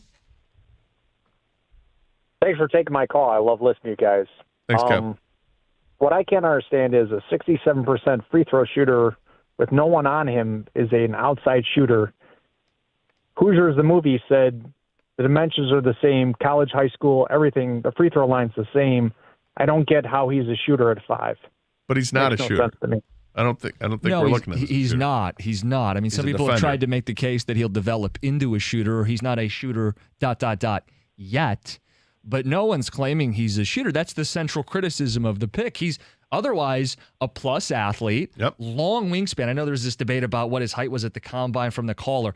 Wingspan of north of 7 feet. He's going to be able to guard wings. The only knock on him is shooting, and that is kind of a central concern for a team that's playing the way they've played. If they made the trade, like there was that rumor, I think it was the Jazz. The Utah, flip back to 9. What if they got Hendricks at 9? Well, let's just say that they went to 9 and they took Austin Thompson at 9. Oh, okay. Instead, okay? And that Cam Whitmore was sliding. There's a reason he slid. Sure. All right? We understand, so you don't take him. But that the pick is there at 9 and they take Austin Thompson at 9 instead of at 5. Is there an uproar? It does. No, I mean, maybe there's. It doesn't change anything for me. Maybe it would change something for other people. 248-539-9797. If you want to jump in, calls, ticket, texts. We'll keep talking a little Pistons, but I do want to get to the Tigers at 1 o'clock. Gators going to be there. I don't know if you noticed, the Twins are going to be there, first place team. Twins. And I want to know about the buzz, the interest level, where we're at with the Tigers going up against the first place team in the AL Central this weekend. Coming up next, though, brief little stop on this, because Gator, you passed this along, and it's not the first time I've seen it in the news. This is the stuff of nightmare fuel. We'll get to it coming up next, 97.1. Hey, it's getting hot outside. We got summertime right now. We're just in the first couple days of the summer, and it's going to be great, right? We all love the heat. But you don't love the heat when you come inside, you go to turn on the air, and the air doesn't work. You don't love that. You don't love it when you got this rain that's coming down, and then you realize you got a flood in your basement because the sump pump isn't working, or you got all types of issues outside. Whatever your issues are right now, you don't want to get caught in the flood basement or the scorching hot house. So call Birmingham Plumbing, Heating, and Cooling today. They've got a special offer that's in time to beat the heat. Birmingham Plumbing now includes a free ultraviolet light air purifier or a high-efficiency air filter when you have both your furnace and air conditioning systems replaced. Also, they're going to include up to a full 5-year parts and labor warranty that includes annual maintenance. And don't be worried about the cost up front. Birmingham takes care of you with lots of financing options for your new furnace or AC system that can start as low as $70 a month. So whatever it is that you're having an issue with, your air conditioning unit, a furnace, a pool heater, a boiler, a water filtration, maybe you got that flood in your basement or a clogged drain, call Birmingham Plumbing, Heating, and Cooling today at 248-282-3971, or you can schedule an appointment online at birminghamplumbingco.com. Birmingham Plumbing, Heating, and Cooling, your Metro Detroit boiler experts.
we're going to get to the orcas that have been attacking people. Yeah, it's stuff of nightmares, nightmare fuel in a second.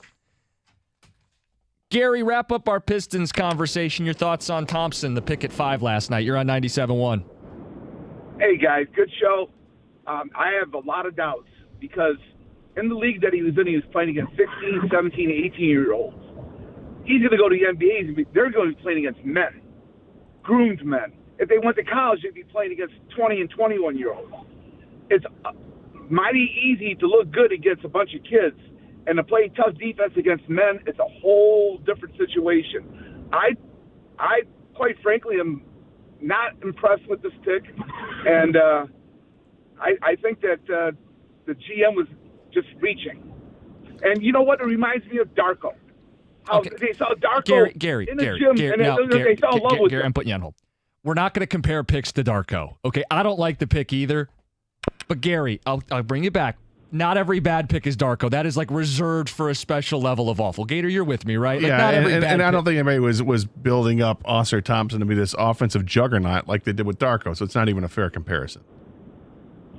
But you're building to be a defensive juggernaut. He was playing against competition that was they were young, they were kids. Yeah, but you can see if you can tell if a guy's got the effort, the want, and he's got the quickness and the lateral movement. You can make some assumptions that it's going to translate. I think your point is valid, and it's something that Jim's been bringing up all day, and that is the competition level he was playing against is nowhere near what it was with Wembanyama playing in Europe, or even playing here in the States if you're playing at the college level, or if you're playing in the G League like Scoot Henderson. It's different, and that's there, and I think it's a big question mark. Do you think people in Houston are upset that they took Amen Thompson, his brother? I don't. For whatever it's worth, some people thought he was the slightly better prospect. He's the point guard. They don't have a true point guard. I did think it made a little more sense for Houston. Fair enough. I mean, there's still the same concerns about level of competition and shooting. Those concerns are still there with his brother that are with him. Yes. Yeah. I agree with the people concept. Are pissed. It's interesting. Yeah, we've gotten a good mix of it today. I don't think we've heard a whole lot of, I love the pick. He's a home run. Swung for the fences, and boy, did it get out of the park in a hurry. You know what it is? We have not heard a whole lot of that. Last year, Jaden Ivey. Everybody's on board. Loved a few detractors, but oh my God, they trade back. They got Enduran to go. Yes, what a great draft last year. Last year, we're singing Weaver's praises. Yes. The year before, I mean, don't screw it up. You got Cade. There you go. But that's the point. Once you're 3-4 drafts in, 4 years in, it needs to start to coalesce and look like a team. Anyway, we've been talking a lot of Pistons today. We'll mix in a little more in the 1 o'clock as well as the Tigers, who do have, I would call it a big series. You can tell me how big it is in the next hour. Gator, this orca whales thing, you passed it along in your notes. I've seen it on social media, and I know it's becoming a thing. These whales are attacking boats in the ocean. What the hell is this? There was it's a race, right? There was some sort of yacht ESPN race or ran whatever. The story. Yeah. So there's this boat race that's going on, and one of the boats gets approached by a pod of orcas, the killer whales. Mm-hmm. And they're like, uh-oh, look out for this. Next thing they know, these killer whales start ramming the boat and start going after the rudder and biting at the rudder. And the guys on board are like, what do we do? They start banging on the boat like to try to scare the killer whales away. This is terrifying. Like, I just assume that if you're on some big vessel, that the killer whale or the great white shark or these big predators of the sea, they're going to leave you alone. Mm-hmm. Like, we're always assume that whales they're harmless. Whales aren't going to do anything to you. But, the orcas and the great whites, they're not going to attack a boat, like a big-ass boat, are they? Yep. This group did. You had a whole group of them. So again, the story, the crew of the race team JAJO endured several heart-stopping minutes to their approach to the Strait of Gibraltar on Thursday when their boat came under attack from a pod of orcas. Video footage shows the killer whales circling the yacht before accelerating towards it, ramming into it, biting the rudders, as Gator said. The skipper said it was a scary moment. You think? Said 3 orcas came straight at us, started hitting the rudders. Impressive to see these beautiful animals, but also a dangerous moment. We took down the sails, tried to slow the boat as quickly as possible. This is not a one-off story. if you Google like orca whale attacks boat or, killer whale attack, Gator, there are a bunch of these stories, and I found some going back to May, and this one terrified me. This is from Newsweek, orca attacks on boats may be fueled by revenge. What? By revenge. Why are you saying revenge? What do you mean? What'd I do? I was curious what was going on here, but I read through it, and apparently the behavior was picked up from other orca whales, and they suspect that some boat must have got tangled up with an orca whale that took issue to it. So now we have a full-on feud, humans against orca whales. Wow, this is. I'm watching the video right now, and it's kind of nutty to see this happening. Because when Americans see killer whales, it's at SeaWorld. Yes. Hey, you see the handler there rubbing the top of it, feeding it fish. It looks like it's got a smile on its face. They're beautiful creatures. The black and white contrast is they're beautiful. People feeding them, doing tricks. They breach the water. They'll catch whatever. Oh, they're nice, right? No, these things are vicious.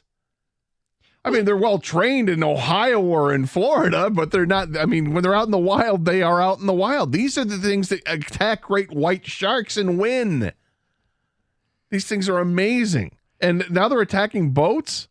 Yeah. Newsweek says previous attacks on boats have been occurring in that area since 2020, but are increasing frequently, as reported by a 2022 study in the Marine Mammal Science Journal.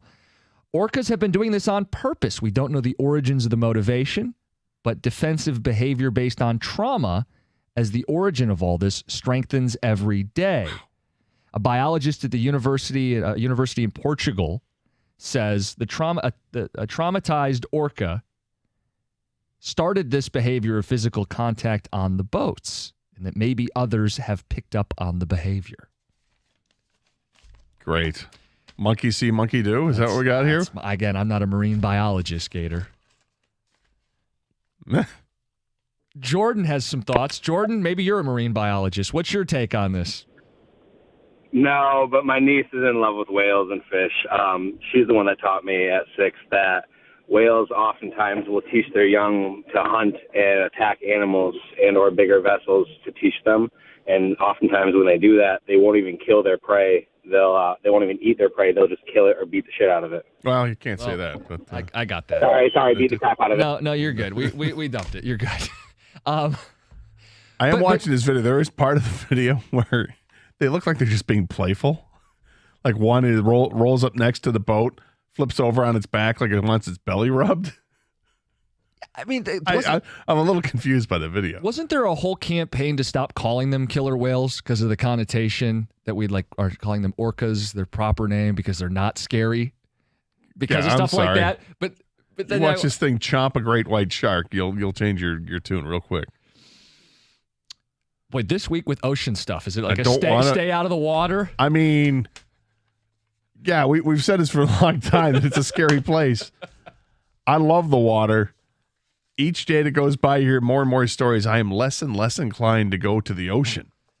Coming up next, Gators Ocean Vacation. We'll talk about tonight where you're going to be, Comerica Park. How big a series is this? Want to talk to Tiger fans. We seeing pack the park this weekend? It's 97-1.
It is a Friday. It is Friday. Tigers playing tonight at Comerica Park. It's been such a gloomy, rainy day. It's not supposed to be that way tonight when Gators going to be at the ballpark. Yeah, I hope not. It's supposed to be. You said it's going to be nice all weekend. Yeah, and then I just saw a latest update, and don't do this. There's it's like light chance of rain tomorrow, and I think there's a chance of rain on Sunday as well. So never mind. Might not be clear, beautiful, sunny weekend. But it'll be like sunny, and then like a little rain, and then sunny. It wasn't It's like scatters. Yeah, it didn't look like it was the cloud with the rain coming down, the icon that you see on TV. No, I've been the cloud with the rain coming down when talking about the Tigers and where this season's going. You have been the sunshine. You have been the, as the analogy went yesterday, the guy riding the ride, the roller coaster with the ups and the downs, and you're going to be there front and center tonight. And I wonder if other people are going to be following suit this weekend. The Tigers are now 4.5 back after the Twins won yesterday, but a chance with 3 games this weekend to whittle this thing down. To cut into it. Win the series is all I ask. Just win the series. Which would put them within striking distance. Well, maybe 3.5 back if they win the series. Now, if you get swept, then who knows what's going to happen there. A couple of interesting notes from last night. In Lakeland, Jackson Jobe pitched.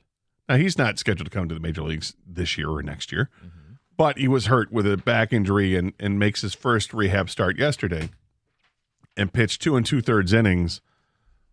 No runs. I don't know if he gave maybe 1 hit. Struck out, I believe, 5 in the game. And no walks. So that's good to see him get back and featured a new pitch. He was throwing a cutter. So good for him. And threw a significant number of pitches, almost threw 50. I think it was like 46 pitches he threw. On a bigger note, guys getting ready to come to the majors, Matt Manning pitched last night for Toledo.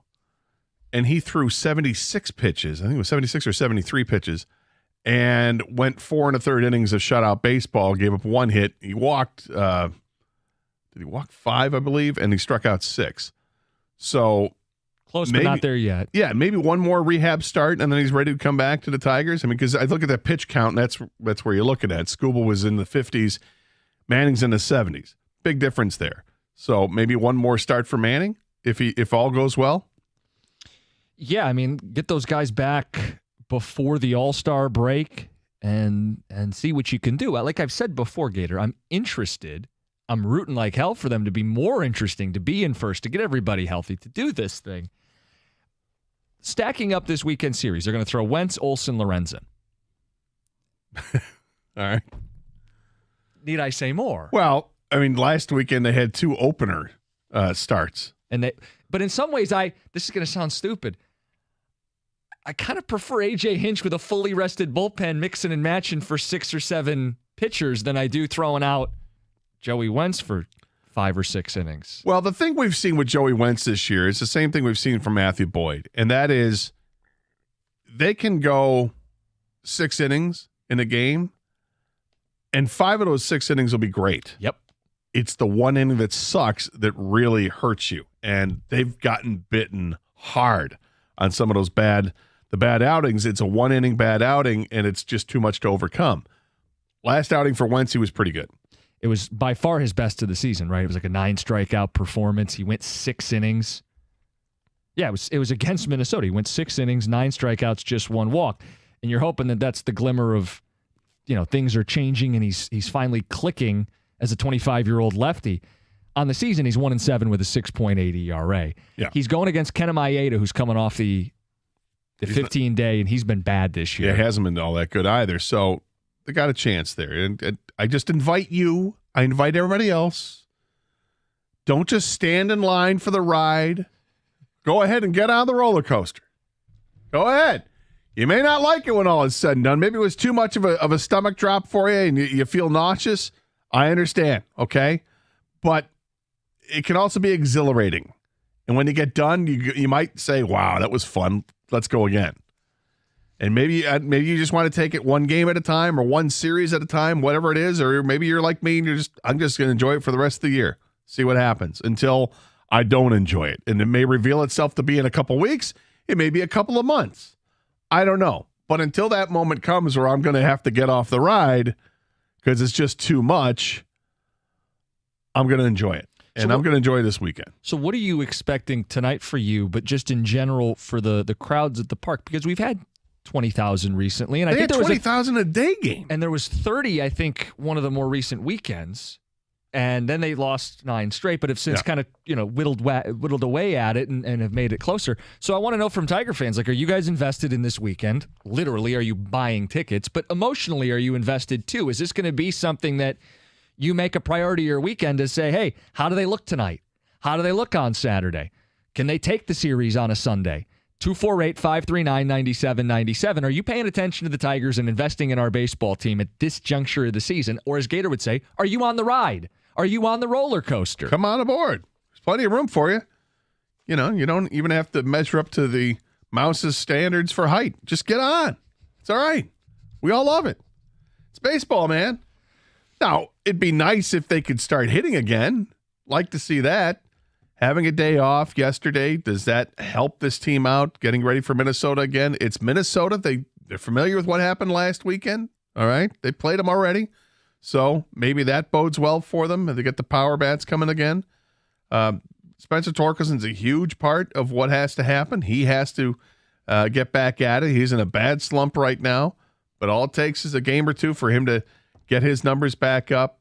It's a consistency game, though, with Torque. You want to see him be markedly better than what he was last year. And so far this season he has been, but unfortunately he was so bad last year that the improvement he's shown this year is like, well, this is where he should have been to start his career and then build off of that.